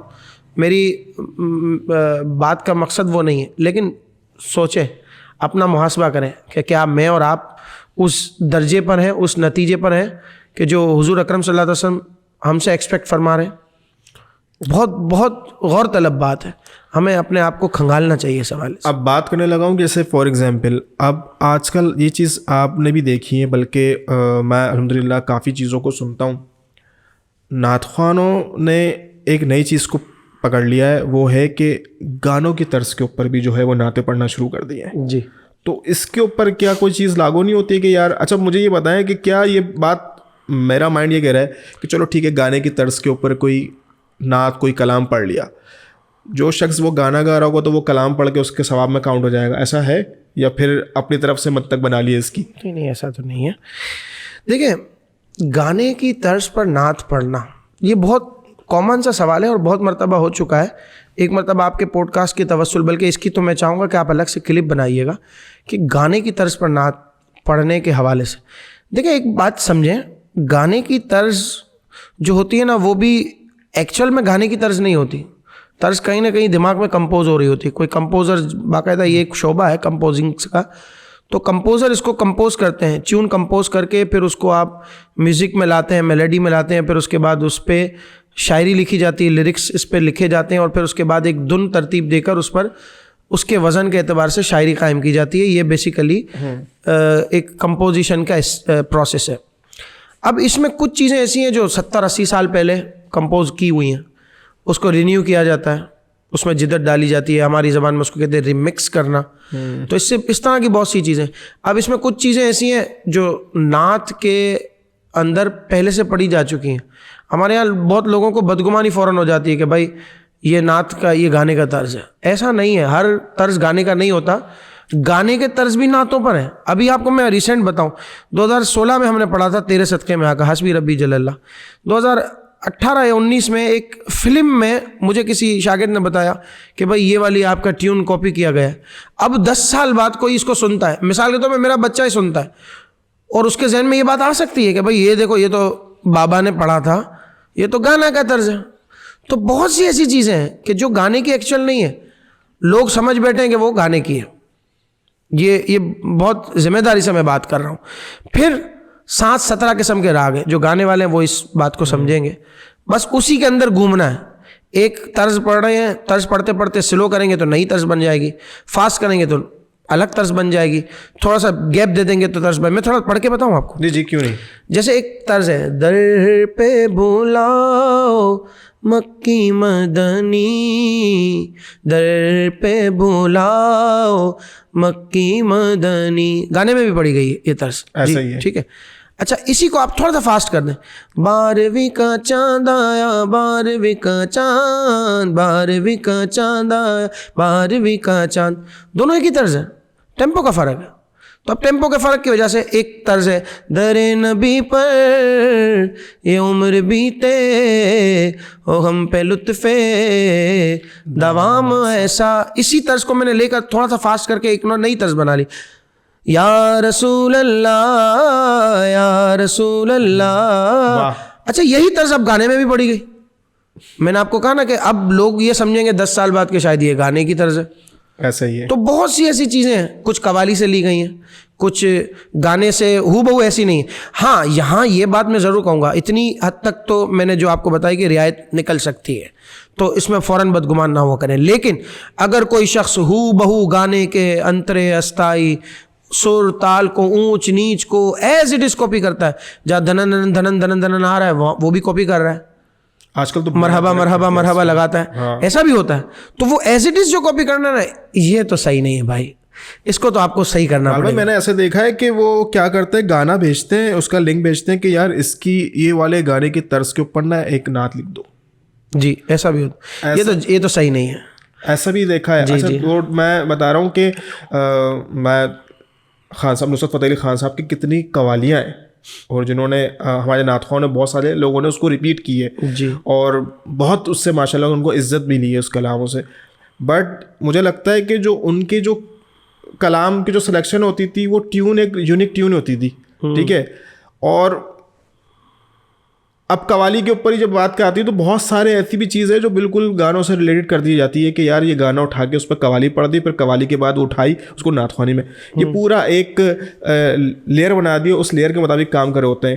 یہ بات ہماری بہت اچھی طریقے سے کلیئر ہو گئی ہے. اب آ گئی ہے وہ نعت خواہ جو ٹیونر لگا کے نعت خواہ بن رہے ہیں. جی ٹھیک ہے. اور اسٹوڈیو ورژن کے اوپر جب بھی ہم کوئی نعت سنتے ہیں تو کبھی ایسا ہوتا ہے کہ میں ڈرائیو کر رہا ہوں یا لانگ ڈرائیو پہ جا رہا ہوں, تو میری پلاننگ یہ ہوتی ہے کہ میں ایک اچھی سی نعت سن لوں اور اسٹوڈیو ورژن پہ, کیونکہ جب اسٹیج پہ کوئی نعت ہوتی ہے تو اس کا ایک وہ لطف نہیں آ رہا ہوتا ہے, اسٹیریو سراؤنڈنگ نہیں آ رہی ہوتی ہے, وہ بس وہ ایک فیلنگ کے لیے جو ہے نا. جی جی. بٹ آج کل کیا ہو رہا ہے, ہر نعت کے پیچھے ہارمونیم کا یوز ہو گیا ہے. جی جی. تو کیا اس کو سننے سے بھی ہمیں گناہ ملے گا؟ دیکھیں اگر اس میں کوئی اکوپمنٹ ایڈ کیا جا رہا ہے، عام طور پر میں نے نعت خوانوں سے پوچھا ہے، ریکارڈسٹ سے بھی پوچھتا ہوں کہ بھائی آپ اس حوالے سے ہمیں کلیئر کریں کہ ایسی کیا بات ہے کہ جس کی وجہ سے لوگوں کو جھک اس طرح کے معاملات میں مزہ آتی ہے. اور ہمارے اس میں خیر ریکارڈسٹ والوں کا بھی قصور ہے بھائی، آپ لوگ بھی صحیح سدھر جائے. آپ لوگ بہت زیادہ تنگ کرتے ہیں نعت خوانوں کو. میں اپنی بات بتاؤں نا کہ ہمارے ساتھ میرا ریکارڈسٹ تو بہت اچھا بچہ ہے ماشاءاللہ، اس کو میں جیسے کہتا ہوں ویسے کر دیتا ہے. لیکن کبھی کبھی ایسا بھی ہوتا ہے کیونکہ وہ ایک بھیڑ چال ہے نا. اب مثال کے طور پہ علامہ صاحب تو خیال رکھ رہے ہیں لیکن دوسرے صاحب جو ہیں وہ خیال نہیں رکھتے. اب وہ ایک بہاؤ میں بہہ جاتے ہیں کہ بھائی فلانے نے ایسا کیا تو تھوڑا بہت علامہ صاحب بھی چلا لیں گے، یہ ایسا ہوتا ہے. تو اس معاملے میں بھی میں ماشاءاللہ دعوت اسلامی کی بہت تعریف کروں گا کہ انہوں نے اپنے آپ کو ان سب چیزوں سے الگ کر کے اپنا اسٹوڈیو الگ بنا لیا ماشاءاللہ. اب وہ کیا کرتے ہیں، انہی کا ریکارڈسٹ آتا ہے، انہی کو وہ کرتا ہے، اس میں کوئی چیز پیچھے چھن چھن دن دن کچھ بھی نہیں ہوتا. بہت اچھا کام کرے. اس اسٹوڈیو کا ریکارڈسٹ بھی دیکھے سنگر ہاں ہوا کرتا تھا، اللہ نے کیسا وہ کرم ٹیون کیا. بنا کے دیتے ہیں ماشاءاللہ، کمپوزر ہیں باقاعدہ ماشاءاللہ. تو اس طرح کے بہت سے ان کے اقدامات بہت اچھے ہیں. اب چونکہ ہم لوگ ہیں، ہم بہت چھوٹی باؤنڈریز میں رہنے والے، تو ان کے اللہ پاک نے ان کو تو وسائل اور ذرائع عطا کیے، تو ان کے لیے تو کام آسان ہے. میرے اور کسی اور نعت خواں کے لیے اتنا آسان نہیں ہے، لیکن ہم حتی الامکان کوشش کرتے ہیں کہ ان چیزوں سے بچیں. لیکن کبھی کبھی ایسا ہوتا ہے کہ کوئی چیز رہ جاتی ہے نہ چاہتے ہوئے بھی، غیر ارادی طور پر، تو اس کے لیے معاف کر دیا کریں. لیکن میں کبھی بھی ان چیزوں کی فیور نہیں کروں گا، یہ بات یاد رکھیں. کبھی بھی میں ان چیزوں کو پروموٹ نہیں کروں گا، ان چیزوں کو سپورٹ نہیں کروں گا کہ جو آج کل ہمارے یہاں رائج ہو گئی ہے، جیسے دن دن ہو گیا، دھک دھک، وہ خامخواہ پیچھے بیس بنانے کے لیے کہ ذرا چلو پیچھے مزہ آ رہا ہے. نہ کرے خدا رہا، نعت کو نعت رہنے دیں. وہ ماحول دیں جو مشتاق قادری صاحب سنایا کرتے تھے، وہ ماحول دیں جو فصیح الدین سہروردی صاحب کو سنتے ہیں. تو مطلب یہ ایک سوبر اسٹائل تھا. اویس قادری صاحب بھی ماشاءاللہ، جو آپ پچھلے کلام ان کے پرانے سن کے دیکھیں، آپ کو مزے کو مزہ آ جائے گا. یعنی وہ اصل نعت خوانی آپ نے اس کی روح کو مجروح کر دیا. یہ بار بار یہ چیزیں ڈال کے کئی جگہ ہم مجبور ہوتے ہیں، لیکن ایسا نہیں ہے کہ ہر جگہ ہم مجبور ہوں. کئی دفعہ ایسا ہوتا ہے کہ 6 مرتبہ ایڈٹ کروانے کے بعد بھی وہی رزلٹ ہمارے پاس آتا ہے، تو پھر اس میں ہم ٹائم کم ہوتا ہے. جیسے مثال کے طور پر معراج شریف ابھی جاری ہے، تو معراج شریف کا کلام دینا ہے، 2 دن پہلے یاد آیا کہ بھائی کلام ریکارڈ کروانا ہے. اب 1 دن میں انہوں نے دیا، اب 1 دن میں وہ چیز نہیں کر سکتا جو ہم کرنا چاہ رہے ہیں. تو یہ کبھی کبھی ہماری مجبوری ہو جاتی ہے. لیکن اس کا مطلب یہ نہیں ہے کہ یہ صحیح ہو جائے گا، یہ برا ہی رہے گا. بہت زیادہ آپ کو ٹیمپو رکھنے کے لیے کچھ ایسی چیزوں کا سہارا لینا پڑتا ہے جو اکوپمنٹ نہیں ہے، جو انسٹرومنٹ نہیں ہے. تو اس میں علماء رعایت رکھتے ہیں، لیکن اس کو بھی ایک حد تک، بہت زیادہ شور شرابہ نہ ہو. لیکن ڈھول دھماکہ ہو یا کہیں نہ کہیں کوئی انسٹرومنٹ شامل ہے تو اس کی تو قطعاً اجازت اور اسکیل دیا جاتا ہے نا، کہ اسکیل دیا جاتا ہے، اسکیل دیا جاتا ہے. اس میں پیچھے سے اپنی آواز دے دیتے ہیں کوئی ایسے کر کے، مدینہ مدینہ مدینہ، تو وہ ایک ردم مل جاتا ہے، ٹیمپو مل جاتا ہے. بس وہ اس کے لیے وہ کچھ حد تک اس میں آپ رعایت رکھ سکتے ہیں. لیکن اوور آل اگر اس میں چھن چھن یا دفلی ہے یا اس طرح کی کوئی چیز نہیں. اب یہ سوال الگ آ جائے گا کہ بھائی دفلی جو حضور کے، یہ آپ مفتی صاحب سے پوچھیے گا کسی اور پوڈ کاسٹ میں، کسی فتوے کی روشنی میں، کہ وہ دفلی ایکچوئل تھی کیا. یہ وہ دفلی نہیں تھی جو آپ اور میں سمجھ رہے ہیں. ہاں، اس بات کا خیال رکھنا. اچھا ایک چیز اور، اب میں جو بات کرنے لگا ہوں، آپ دیکھتے ہوں گے بلال بھائی کہ اشتہارات کی بات کرتے ہیں کہ آج کل کے جو پوسٹرز بنتے ہیں، کچھ تو نعت خواں یہ کہتے ہیں کہ یار ہماری تصویر نہ ہو، اور کچھ کہتے ہیں کہ ہماری تصویر ہو تو یہاں ہو. اچھا کسی ایک نعت خواں کو فار ایگزامپل ہم نے بیچ میں رکھ دیا اور اس سے مشہور کو ہم نے سائڈ پہ رکھ دیا نا، تو پھر وہ فون کر کے بولتا ہے یار تو نے مجھے بیچ میں کیوں نہیں کیا. ہاں ٹھیک ہے، اب میں تیری محفل میں، اب یار تو مجھے عزت کیوں نہیں دے رہا ہے بھائی، تو مجھے پوسٹر میں عزت نہیں دے رہا، محفل میں کہاں سے عزت دے گا. آج کل اس طرح کی ہے. اچھا پوسٹرز کو دیکھ کے ایسا لگتا ہے کہ کوئی جنگ ہونے جا رہی ہے. اب پاکستان انڈیا کا ایک کلیش ہونے والا ہے، پوسٹرز کے اندر بھی آج جدید چیزیں ایڈ کر دی ہیں اس کے اندر کہ بھائی صاحب اچھا پروٹوکولز کے ساتھ ساتھ لڑائی، اور ایسا لگتا ہے کوئی فلم ریلیز ہونے والی ہے. ہاں، اشتہارات کو تو کم از کم. میں نے آج ایک پوسٹر دیکھا، اوپر سے آگ آ رہی ہے، یہ دیکھیں کانچ کے ٹکڑے میں ٹوٹا ہوا ایک نعت خواں یہاں بکھرا ہوا ہے، ایک نعت خواں ٹوٹا ہوا وہاں پڑا ہے. ایک عجیب سا پوسٹر بنا ہوا تھا. کبھی روڈ پہ چلتے ہوئے کسی کہہ دیں گے، کبھی پیچھے سے گاڑی آ رہی ہے. اب بہت چیزیں ہو گئی ہیں. کبھی یہ فلم کا بھی آپ نے بتایا کہ بیچ میں ایک بڑا ہیرو آئے گا، سائڈ میں 3 ہیرو، یہ لیڈ ہیرو ہوگا، اور سائڈ میں سائڈ کریکٹر ہوں گے 3 یہاں پہ 3 یہاں پہ. عجیب سا یہ تصویر والے پوسٹر کا تو کبھی رواج رہا ہی نہیں. یہ تو ابھی 15-20 سال ہوئے ہیں، 15-20 سال بھی نہیں ہوئے، مجھے یاد پڑتا ہے شاید، ہاں 15 سال ہوئے ہوں گے بہت زیادہ. 15 سال پہلے یہ رائج ہوا, اس سے پہلے اس کے علاوہ پوسٹر میں بھی عزت دینا لازمی ہے. اسٹیج پہ بھی صاحب عزت کو عزت دینا لازمی ہے جو ڈیزرو کرتا ہے. حدیث شریف ہے اذا وسد الامر الی غیرہ اہلہ فانتظر الساعہ, کہ اگر تم یہ دیکھو نا کہ نا اہل کو عزت دے دی گئی ہے تو پھر قیامت کا انتظار کرو. جی, فانتظر الساعہ, یہ حدیث شریف کا مفہوم ہے. اذا وسد الامر الی غیر اہلہ, یعنی وہ اپنے اہل سے ہٹ کر ہو, اس کو اگر آپ نے مان پروٹوکول دے دیا جس کو وہ ڈیزرو ہی نہیں کرتا. آپ کو میں ایک بڑی حیرت کی بات بتاؤں, ہمارے یہاں تو اب داڑھی منڈے بھی چڑھ جاتے ہیں اسٹیج پر, علماء اس کی سختی سے ممانعت فرماتے ہیں. شہر کراچی میں تو بہت کم ہوتا ہے, پنجاب میں نے دیکھا ہے, یہ چودھری صاحب, یہ شیخ صاحب, یہ گجر صاحب, ملک صاحب, سب لگے ہوئے ماشاء اللہ. میمنوں میں بھی ہوتا ہے, ہمارے کراچی میں پنجاب والے کہیں گے کہ بھائی آپ ان کی باتیں کر رہے ہو, نہیں میمنوں میں بھی ہوتا ہے. لیکن جہاں جہاں ہوتا ہے میں اس کے خلاف ہوں, میں کسی ایگزیکٹ پرٹیکولر کمیونٹی کے خلاف نہیں ہوں. بالکل صحیح فرمایا آپ نے. اچھا, اب آپ نے پوچھا کہ بھائی پوسٹر پر تصویر کا تو کانسیپٹ تھا ہی نہیں, نام آتے تھے, سیدھے سیدھے نام آتے تھے. نعت خوانوں کی ایک سیریز لکھی جاتی تھی, علماء کی ایک سیریز لکھی جاتی, اس میں نام آتے تھے. بعض دفعہ ایسا ہوتا ہے کہ کوئی عالم دین ہے, وہ اپنے اعزاز میں یہ شک رکھتا ہے, یہ کنڈیشن رکھتا ہے کہ احتراماً اس کا نام اوپر لکھا جائے تو اس میں کوئی حرج نہیں. اس کی میں آپ کو وجہ بتاتا ہوں جو میں نے محسوس کی. میں یہ محسوس کرتا ہوں کہ عالم دین کا علماء کے ساتھ نام لکھا جانا اچھا امپیکٹ ڈالتا ہے. اس میں ہوتا یہ ہے کہ اگر وہ جمعے کا خطیب ہے, بعض دفعہ ایسا, اب چونکہ میں بحیثیت نعت خواں زیادہ معروف ہوں, تو نعت خواں کی حیثیت سے جو لوگ میرے نمازی ہیں, اگر وہ اس پوسٹر کو اس جگہ دیکھ لیں کہ بھائی چلو نعت خوانوں کی ایک سیریز لکھی ہوئی ہے, اس میں ان کا بھی کہیں نام لکھا ہوا ہے, تو ان کی وہ توجہ بیان میں نہیں جائے گی جو میں ان کی دلوانا چاہتا ہوں. اس حد تک تو ٹھیک ہے, لیکن ایک نعت خواں صرف دوسرے نعت خواں پر سبقت لینے کی نیت سے کہ بھائی اس کا بڑا کیوں لکھا, میرا چھوٹا کیوں لکھا, تو یہ جو درجہ بندی ہے نا, یہ خود ساختہ ہے. یہ نعت خوانوں کی بنائی ہوئی اپنی ہے, علماء کی بنائی ہوئی, مقررین کی بنائی ہوئی اپنی ہے. علماء کی تو میں بات نہیں کروں گا, علماء کا تو درجہ بڑا ہے. اب میں نے آپ کو جیسے بات بتائی نا, کوئی سید صاحب ہوگا تو وہ بھی چاہے گا کہ اس کی تصویر بھی بڑی ہو, کوئی علامہ صاحب ہوں گے تو ان کی بھی خواہش ہوگی کہ وہ, لیکن ان کی خواہش کا میں نے آپ کو اس کے حوالے سے کلیئرنس دے دی. نعت خوانوں میں تو ایک نعت پڑھنے والا ہے تو دوسرا بھی نعت پڑھنے والا ہی ہے, ایسا ہی ہے. اس میں کوئی باقاعدہ اسٹیپس تو نہیں ہے. باقی کافی لوگ تو علماء تو اس بات کے قائل بھی نہیں ہے کہ بھائی نعت خوانوں کی درجہ بندی تو ہونی ہی نہیں چاہیے. وہ تو کہتے ہیں کہ اگر حضور کا نعت خواں جو ترنم کے اعتبار سے پڑھا جاتا ہے, اس کی میں بات کر رہا ہوں, عرف میں جس کو نعت خواں کہا جاتا ہے, اگر وہ نعت خواں ہے تو پھر وہ نعت خواں ہی ہے. اس کے علاوہ اس کے پاس اضافت علم کے اعتبار سے کیا ہے, صلاحیت کے اعتبار سے ہو سکتی ہے, علمی اعتبار سے کیا ہے, تو ان کی بات بھی بجا ہے. تو اس میں درجہ بندی نہیں ہونی چاہیے. اپنی مرضی سے کوئی درجہ بندی کرتا ہے تو یہ خود ساختہ ہوتا ہے, اور اس میں آرگنائزنگ کا بہت بڑا جو ہے تاثر ہے, وہ عمل دخل ہے. اب وہ کیا کرتے ہیں کہ بھائی فلانے نعت خوانے کے ساتھ ہوتا ہے تو اس کی خواہش یہی ہوتی ہے کہ بھائی میرا آدمی جو ہے, آدمی کہوں گا کیا کہوں گا, میرا ساتھی جو ہے نا وہ اس کے ساتھ ہو, اور اسی طریقے سے اس کی بھی خواہش ہوتی ہے کہ اس کو پورا پروٹوکول ملے. اور اس میں باقاعدہ پوری ایک گروپ بندی کے بعد بیسکلی بہت حد تک کاروبار بھی بن گیا ہے. یہ بالکل بات بجا ہے کہ نعت خوانی جو ہے, مجھے لگتا ہے کہ پوری ایک انڈسٹری ہو گئی ہے. جی, اب اس کو باقاعدہ انڈسٹری کا نام دے دیا گیا کہ نعت خوانی ہے.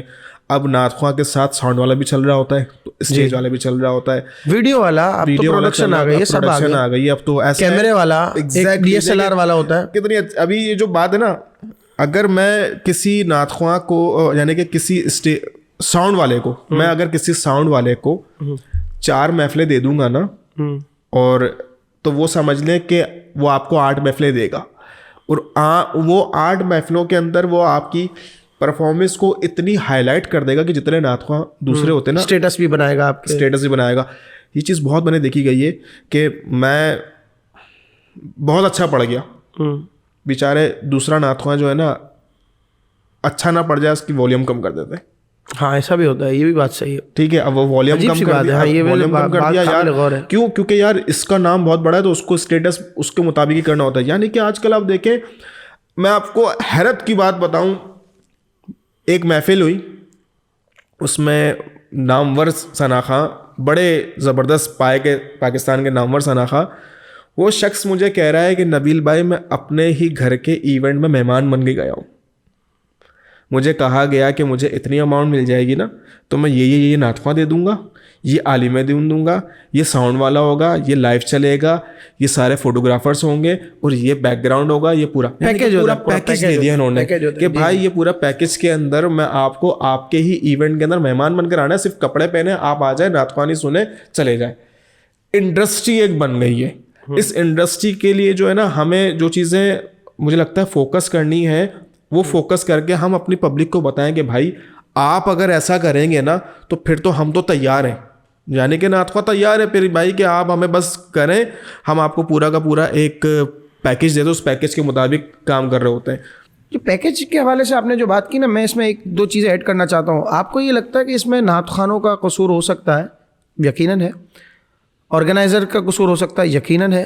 لیکن ان سب سے زیادہ محفل کروانے والے کا قصور ہے. آرگنائزر بن گئے نا. اور محفل والا کیا چاہتا ہے؟ بس جان چھوڑاؤ, میں نے سیدھے پورے کا پورا پیکیج دے دیا, مجھے بنایا پروگرام مل جائے گا. جیسے آپ نے فرمایا کہ انڈسٹری ہو گئی ہے, ایسا ہی ہو گیا. وہ ایک سیٹ ہے, اس کو پتہ ہے کہ بھائی میرا پروگرام 10 لاکھ میں ہو جائے گا, تو وہ زیادہ آسانی اس میں سمجھے گا کہ وہ کسی کو پکڑا دے, اور وہ اپنے طور پر. لوگوں کو نعت خوانی نہیں سننی, لوگوں کو ورائٹی پروگرام کروانا ہے. جی ورائٹی پروگرام ہو جائے, 2 نعت خواں, اچھا یہ ٹی وی پہ آتا ہے, اس کا یوٹیوب چینل اچھا یہ ہے, یہ 4 ہو جائے. ان کو نعت خوانی نہیں سننی. بہت معذرت کے ساتھ نعت خوانی ابھی کسی کو نہیں سننی. وہ تو کہ میرے بچے کی شادی اچھے سے اچھی ہو جائے. یہی کچھ 10-12 سال 15 سال پہلے سیرا یہ بندہ پڑھا دے, ہاں یہ ہوتا تھا 15-20 سال. لیکن یہ نعت خوانوں کی فیلڈ میں نہیں ہوتا تھا. سنگرز آتے تھے, قوال آتے تھے. اب یہ سارا معاملہ بدقسمتی کے ساتھ نعت خوانی میں بھی آ گیا.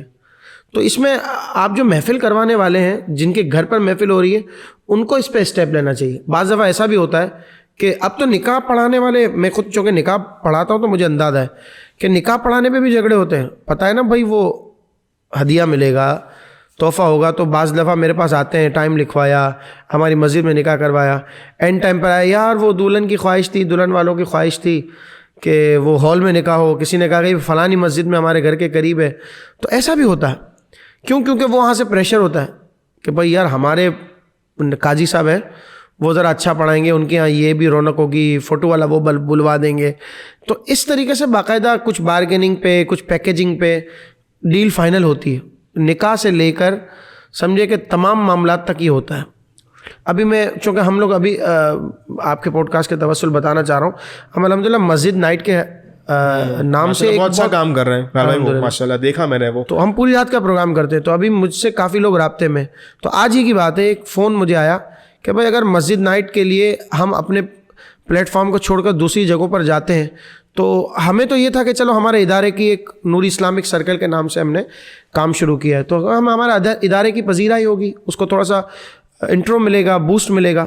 لیکن ہوا یہ کہ جو اپنے اپنے پروگرام کروانا چاہ رہے ہیں ان کی شرطیں کہ بھائی جب آپ اپنا پروگرام پیکیج لے کر آئیں گے تو جو آپ کے ساتھ ہیں, میرے ساتھ کچھ علماء ہیں, میرے شاگرد ہیں, جونیئرز ہیں, دوست ہیں, تو اب وہ مل کر ہم ایک پروگرام کرتے ہیں. تو اب وہ ہم نے شیڈیول بنایا تو وہ کہتے نہیں اس میں فلانے سے آپ کو بھی ایڈ کریں, کیونکہ وہ اس مسجد والوں سے ان کی بڑی بنتی ہے, ان کے مریدین ان کو ڈونیشن دیتے ہیں, کوئی دعا کے لیے آ رہا ہے, کوئی بیان کے لیے آ رہا ہے. تو میں حیران ہوں اس بات پر کہ ہمارا پروگرام کہاں رہا. ہمارا پروگرام تو بس جو ہے نا وہ خانہ پوری ہو گیا, فارمیلٹی ہو گیا, ورائٹی پروگرام ہو گیا, ہمارے میں ایک دوسرے کی جی حضوری ہو گئی. یہی چیز نعت خوانی میں بھی ہے, یہی چیز نعت خوانی سے باہر جو دوسرے معاملات ہیں, پوری آپ نے صحیح فرمایا کہ انڈسٹری بن گئی. تو نبیل بھائی یہ بات ہے کہ جب تک ہم اپنے آپ کو جو محفل کروانے والے ہیں وہ سیٹ نہیں کریں گے نا, تو بہت سی چیزیں چینج ہونے سے رہیں گی. ہاں جب آپ لیں گے نا, جیسے میں نے آپ کو پچھلے سوال میں کہا کہ ٹائم کی پابندی نہیں کرتا, آپ بائیکاٹ کریں. محفل میں مس کمنٹمنٹ کرتا, مس کمنٹمنٹ کتنا ہوتا ہے, کسی بڑی پارٹی کا پروگرام آ جائے گا چھوڑ دیں گے, ایسا بھی ہوتا ہے. بھائی لیاری میں پروگرام میں نہیں کرتا, تو آپ 2 ٹوک منع کر دیں. لفافے کے چکر میں چھوڑ دیتے کہ یہاں پر کم لفافہ مل رہا ہے, زیادہ مل رہا ہے. وہ تو پہلے سے طے ہوتا ہے نا, طے نہیں ہوتا پہلے سے. نہیں, وہ طے ہونے کے باوجود بھی ہوتا ہے کہ بھائی چلو ایک بڑا آ گیا یار, بس اچانک وہ بیمار ہو جاتے ہیں یا ان کے گھر پہ کچھ جاتا ہے, اور کوئی بہت بڑا ہے تو اس کو بیٹھ بھی جائیں گے, فون بھی نہیں اٹھائیں گے. یہاں پر 20,000 کا لفافہ ہے تو 50,000 فون بند کر دیتے ہیں, 50,000 والے لفافے کو زیادہ فوکس کر رہے ہیں. ایسا بھی ہوتا ہے کہ بھائی یہ تو غلط ہو رہا ہوتا ہے. فی الحال اللہ خیر و عافیت والے سارے معاملات کریں. ہمارے نعت خواہوں کو اللہ رب العزت مزید عزتوں سے نوازے. اب آتی ہے بات نعت خوانی جو ہے وہ اب شاعری تو بہت اچھی پڑھ لی, اب اس نعت خوانی کو وہ لے کر چلے آتے ہیں کہ میں بات کر رہا ہوں کوئی مدینے کے تصور سے, مدینے کے سفر میں جا رہا ہوں تو وہ گاڑی میں شوٹ ہو رہا ہے, وہ بائک پہ شوٹ ہو رہا ہے, وہ پراڈو میں شوٹ ہو رہا ہے, ایک وقت آئے گا کہ جہاز میں شوٹ ہوگا, ایک وقت آئے گا کہ ہیلی کاپٹر پہ شوٹ ہوگا.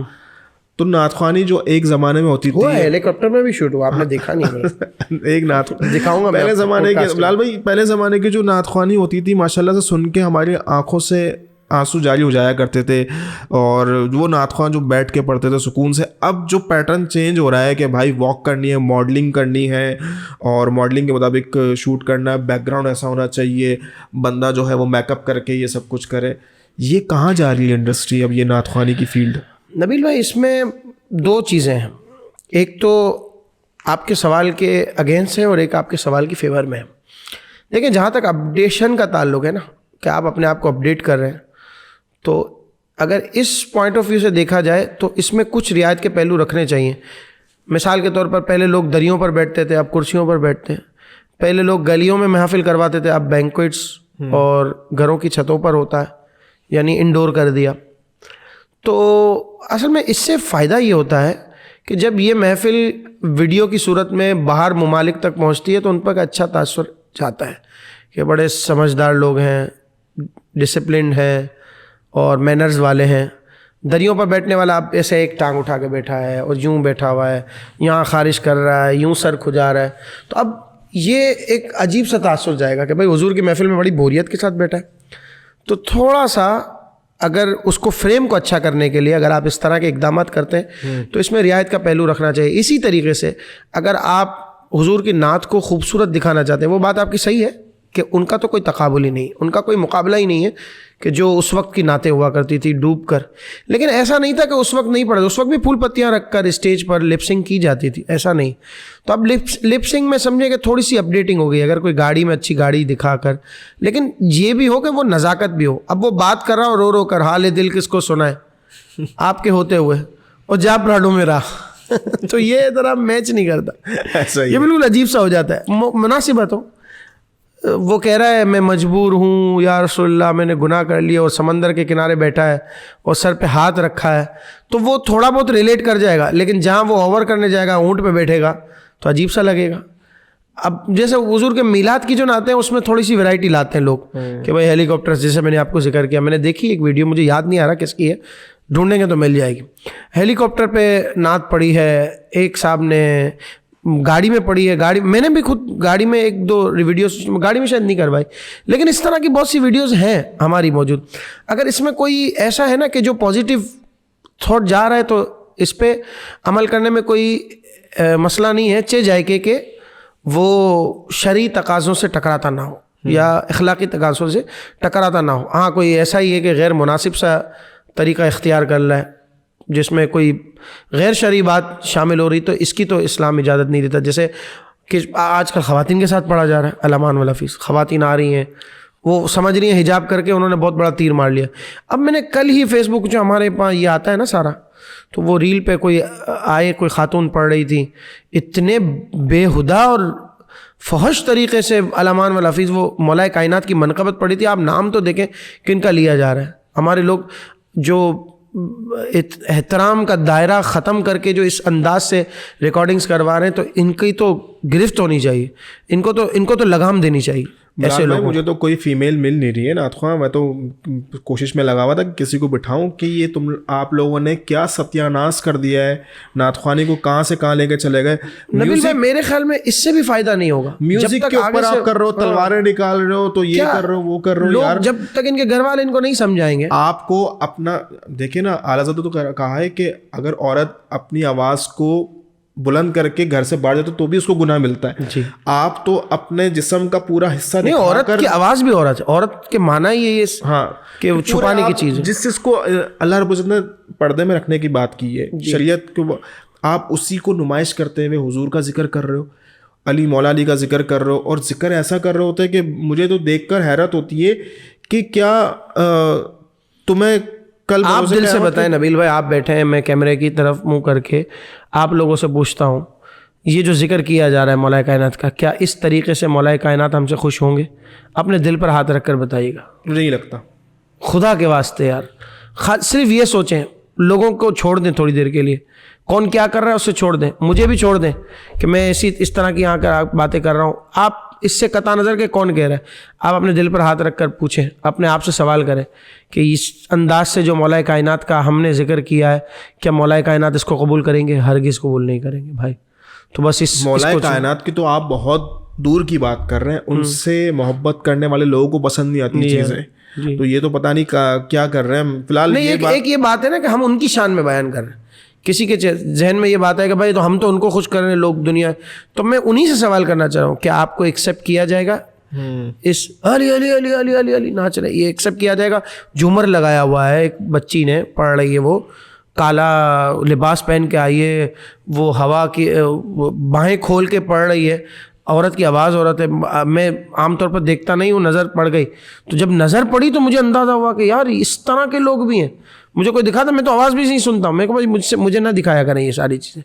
تو ایسا بھی ہوتا ہے, تو اب ایسی سچویشن میں آپ کیا ان سے ایکسپیکٹ کریں گے؟ دیکھیں, میں یہ سمجھ نہیں. میرے پوڈ کاسٹ کے ذریعے نا مجھے بہت سارے لوگ اپروچ کرتے کہ نبیل بھائی اس کے بارے میں کبھی آپ نے سوچا نہیں ہے کہ اس کے بارے میں کچھ بات کی جائے؟ تو میں کیا جواب دوں کہ یار میں اس بارے میں بات کرنا چاہوں گا. میں بولتا ہوں چھوڑے یار, ہم کو جواب تو دینا ہے. فی الحال ہم یہ ضرور کر سکتے ہیں کہ خدا را حضور کا ذکر اور صحابہ اکرام کا ذکر ایسا کریں کہ انہیں بھی کل بروز قیامت اپنی شکل دکھا سکیں کہ یا رسول اللہ ہم نے آپ کا ذکر کیا, اور اس انداز سے, یعنی کہ اس انداز سے کیا. صحابہ اکرام کے بارے میں جو ذکر کرنے جا رہے ہو اس انداز سے کیا کہ مزہ آ جائے. بٹ جس طرح کا آپ لوگ جو کر رہے ہو نا, دس از ناٹ گڈ یار, اس کو تھوڑا سا چینج کرنا چاہیے. بائی دا وے بلال بھائی, ہمارا پوڈ کاسٹ کافی آگے کی طرف چلا گیا. مجھے لگتا ہے کہ یہ پوڈ کاسٹ تو اگر چلے تو پورا ایک دھوم مچانے والی چیزیں ہو جائیں گی.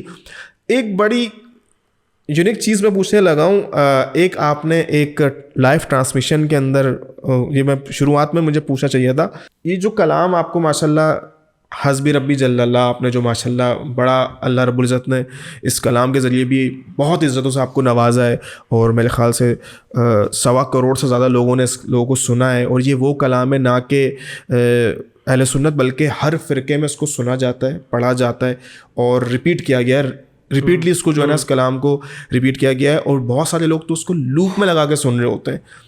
آپ نے ایک ٹرانسمیشن کے اندر یہ بات کہی تھی کہ یہ کلام میں نے پڑھا ہے, اور اسی وقت ایک ہمارے بڑے زبردست نعت خواں کی کال آ جاتی ہے, اور وہ کہتے ہیں کہ یہ کلام تو بیسکلی میں نے پڑھا ہے. میں نام لے لیتا ہوں, ڈاکٹر نثار مارفانی کی کال آ کے آپ کو کہتی ہے کہ یہ کلام تو میں نے پڑھا ہے. تو آپ ہی بتا دیں کہ یہ کلام بیسکلی پہلا کس نے پڑھا, اور پھر اس کے بعد کہاں تک یہ پہنچا؟ اچھا, میں آپ کو اس کی پوری ڈیٹیل بتاتا ہوں. پہلے تو ماشاءاللہ آپ نے جن کا نام لیا, ڈاکٹر نثار مارفانی صاحب, بہت اچھے میرے دوست ہیں, اور اس طرح کی جو سچویشن کریٹ کی گئی ایسی کوئی سچویشن ہے نہیں الحمدللہ ہمارے درمیان. بہت پیارے ہمارے بھائی ہیں, ڈاکٹر بھی ہیں ماشاءاللہ, بہت اچھا بھی پڑھتے ہیں. بیسیکلی ان کا کہنا یہ تھا کہ انہوں نے اس کو پڑھا ہے اور وہ اس حد تک صحیح ہے. اس کی وجہ میں آپ کو بتاتا ہوں. دیکھیں, میں نے جس جگہ سے سنا, انہوں نے بھی کسی سے سنا, میں نے بھی ان سے سنا, میں نے بھی ان سے جن کو میں نے سنا ہے ان سے لے کر پھر پڑھا ہے. نثار بھائی نے بھی کسی سے سن کر پڑھا ہے. اب ایسا ہوا ہے کہ ہم دونوں کا آپس میں اس بات پر کوئی گفتگو ہوئی نہیں ہے. ایک عرصے کے بعد جب ہمیں پتہ چلا کہ بھائی انہوں نے بھی پڑھا ہے, میں نے بھی پڑھا ہے, تو اس پر ہماری گفتگو ہوئی. اب وہ اپنی جگہ پر وہ بھی درست ہیں کہ بھائی میں نے پڑھا ہے, تو انہوں نے پوڈ کاسٹ میں, شاید آپ نے یہ بات مس کر دی, انہوں نے یہ نام بھی لیا کہ ان سے پہلے بھی کسی نے پڑھا ہے. پھر دوسرے نمبر پر بھی 2-3 لوگوں کے نام لیے, پھر انہوں نے کہا کہ میں نے ان کو دیکھ کے پڑھا ہے. میں نے کہاں سے لیا میں یہ بتاتا ہوں, خیر وہ تو بات پھر لمبی ہو جائے گی. میں نے 2016 کے اینڈ میں ایک محفل میں, دبئی میں تھی وہ محفل, پروگرام چھوٹا سا گھر میں ایونٹ تھا, کوئی بہت بڑا فنکشن نہیں تھا. تو وہ ذکر کر رہے تھے, ہم ذکر کے دوران ایک چھوٹا سا بچہ آیا, اس نے ذکر کے دوران یہ 2-3 اشعار پڑھے. اپنی بہن سے بولے عمر, مجھے بڑا ٹون دماغ میں بیٹھ گئی, بات آئی گئی ہو گئی, میں واپس پاکستان آ گیا. ایک دن اچانک بیٹھے بیٹھے مجھے وہ ٹون دماغ میں آئی, تو میں نے ان کو فون کیا جن کے گھر دعوت تھی. ٹھیک. تو جب میں نے ان سے پوچھا کہ بھائی وہ چیز بچہ پڑھ رہا تھا, تو وہ کہا کہ ریکارڈنگ تو نہیں ہے ہمارے پاس, میں آپ کو نکال کے دوں.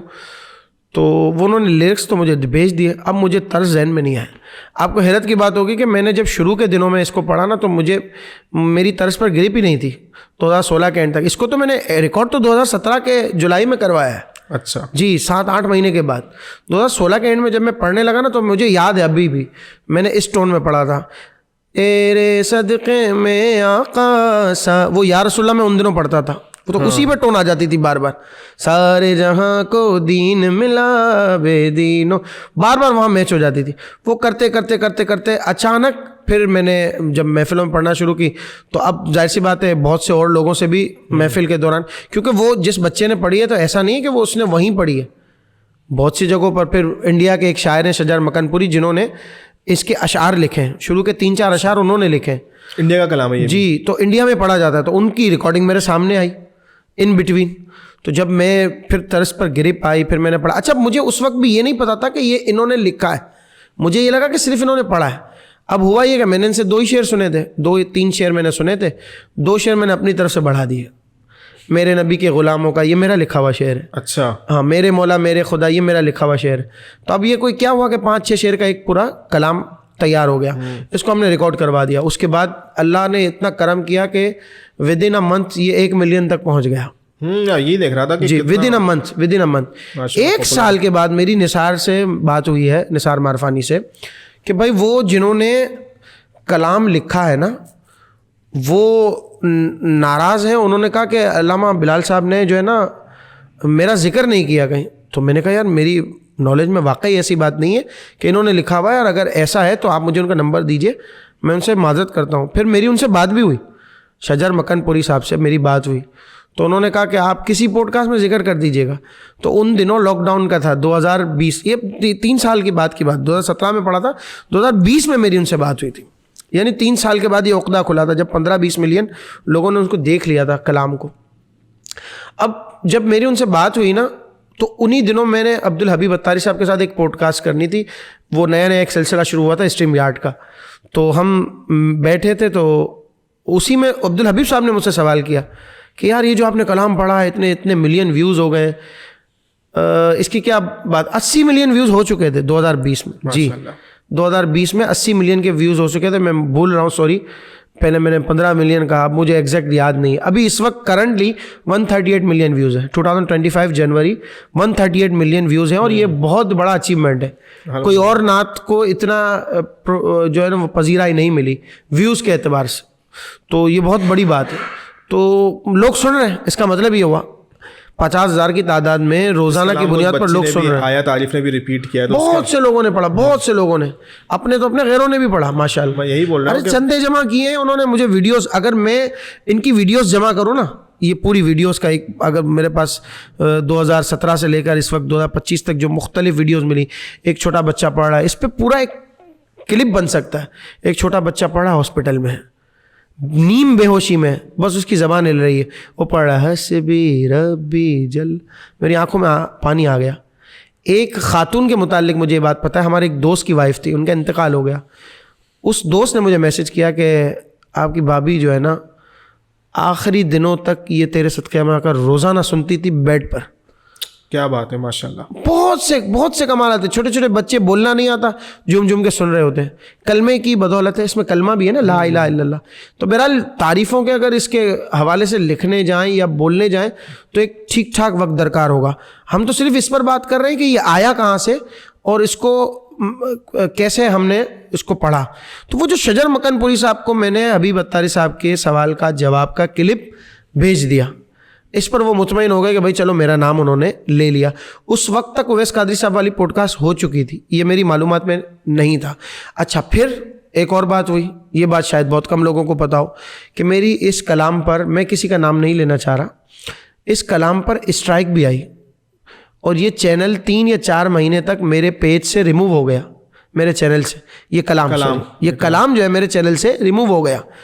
اب 3 یا 4 مہینے تک یہ, اچھا آپ جو یوٹیوب یوز کرتے ہیں وہ جانتے ہیں, آپ بھی جانتے ہوں گے کہ ایک چیز رننگ میں ہو نا, اچانک اس پر بریک لگ جائے نا تو اس کا سارا کیا کرایا ٹرننگ سارا ختم. بھی ماشاءاللہ اس کے باوجود بھی اب بھی ڈیلی بیسس پر الحمدللہ آپ سے اندازہ کریں کہ 138 ملین پلس ویوز اس وقت رائٹ ناؤ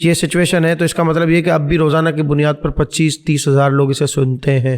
ماشاء اللہ. تو یہ ایک بہت بڑی اپنے آپ میں اچیومنٹ ہے. اور لوگ یہ بھی بولتے ہیں کہ آپ یوٹیوب کا پلے بٹن, گولڈن بٹن کیوں دکھاتے ہیں, تو ان کو بھی میں یہ جواب دوں. دیکھیں, اگر دنیا میں حضور کا ذکر سنا جا رہا ہے تو بٹن معنی نہیں رکھتا. یہ سن کر جو لوگ اس کو اس جگہ تک, مجھے اس جگہ تک پہنچایا, تو اس میں کہیں نہ کہیں کردار ان سننے والوں کا ہے. تو ہمیں یہ لوگوں کو انڈائریکٹلی ہم یہ بتا رہے ہیں کہ حضور کا ذکر سنا جا رہا ہے. صرف نعتیں ہی تھوڑی, بیانات بھی ہیں, بیانات کو بھی ماشاءاللہ اتنے لوگ سنتے ہیں, تو دین کا کام ہو رہا ہے. تو اس سے آپ مطمئن رہا کریں. کوئی ریلیجیس طبقہ اگر آپ کو اس طریقے کی اچیومنٹ دکھاتا ہے نا, تو اس کے پس پردہ کوئی اچھا پوائنٹ ہی ہوگا. تو ہر چیز میں آپ بدگمانی بھی نہ کیا کریں. کوشش کریں کہ بھائی اجتنبوا کثیرا من الظن, اللہ پاک فرماتا ہے ان بعض الظن اسم, بعض گمان جو ہے وہ گناہ ہو جاتے ہیں. اچھا بلال بھائی, آخری سوال میرے اس پوڈ کاسٹ کا ہے, اور مجھے لگتا ہے کہ یہ بھی ایک لوگوں کا کانسیپٹ کلیئر ہو جائے. بھائی آپ لوگوں نے جو پوچھا تھا سوال میں پوچھ رہا ہوں کہ جو بات نبیل بھائی آپ نے, جب بلال بھائی تو یہ پوچھنا ہے, ایک کلام بڑا وائرل ہوا تھا جس کو کسی اور مسلک کے لوگوں نے اس کو باقاعدہ اس کو لکھا بھی ہے, اس کو پڑھا بھی ہے, اور وہ اس کی شاعری کچھ اس طرح ہے کہ وہ ہمارے نعت خواہوں نے جب پڑھنا شروع کیا تو ان کے اوپر بہت زیادہ انسٹرکشنز آ گئی کہ یار تم یہ کون پڑھ رہے ہو, وہ دریا ہے ہمارا. اور یہ کلام کا جب وہ کلام کی ایک چھوٹا سا ایک کلپ آپ کا آیا, تو پھر اس کے بعد اس کو رننگ میں لے کر آ گئے, تو آپ نے کیا سوچ کے پڑھا پھر یہ والا کلام؟ وہ میں حیدر کرار کے سائے میں پلا ہوں, میں فاطمہ زہرا کی دعاؤں کا صلہ ہوں, عباس میرا نام علمدار وفا ہوں, یہ نام و نسب ہے میری قسمت کا ستارہ, دریا ہے ہمارا. یہ کلام یہ اچھا, اس میں یہ ہوا یہ تھا کہ مجھے نہیں پتا تھا کہ یہ اتنا معروف ہے, لوگوں کی زبان پر ہے, اور اس پر اتنی باتیں ہو چکی ہیں. مجھے کسی دوست نے اس طرف توجہ دلائی.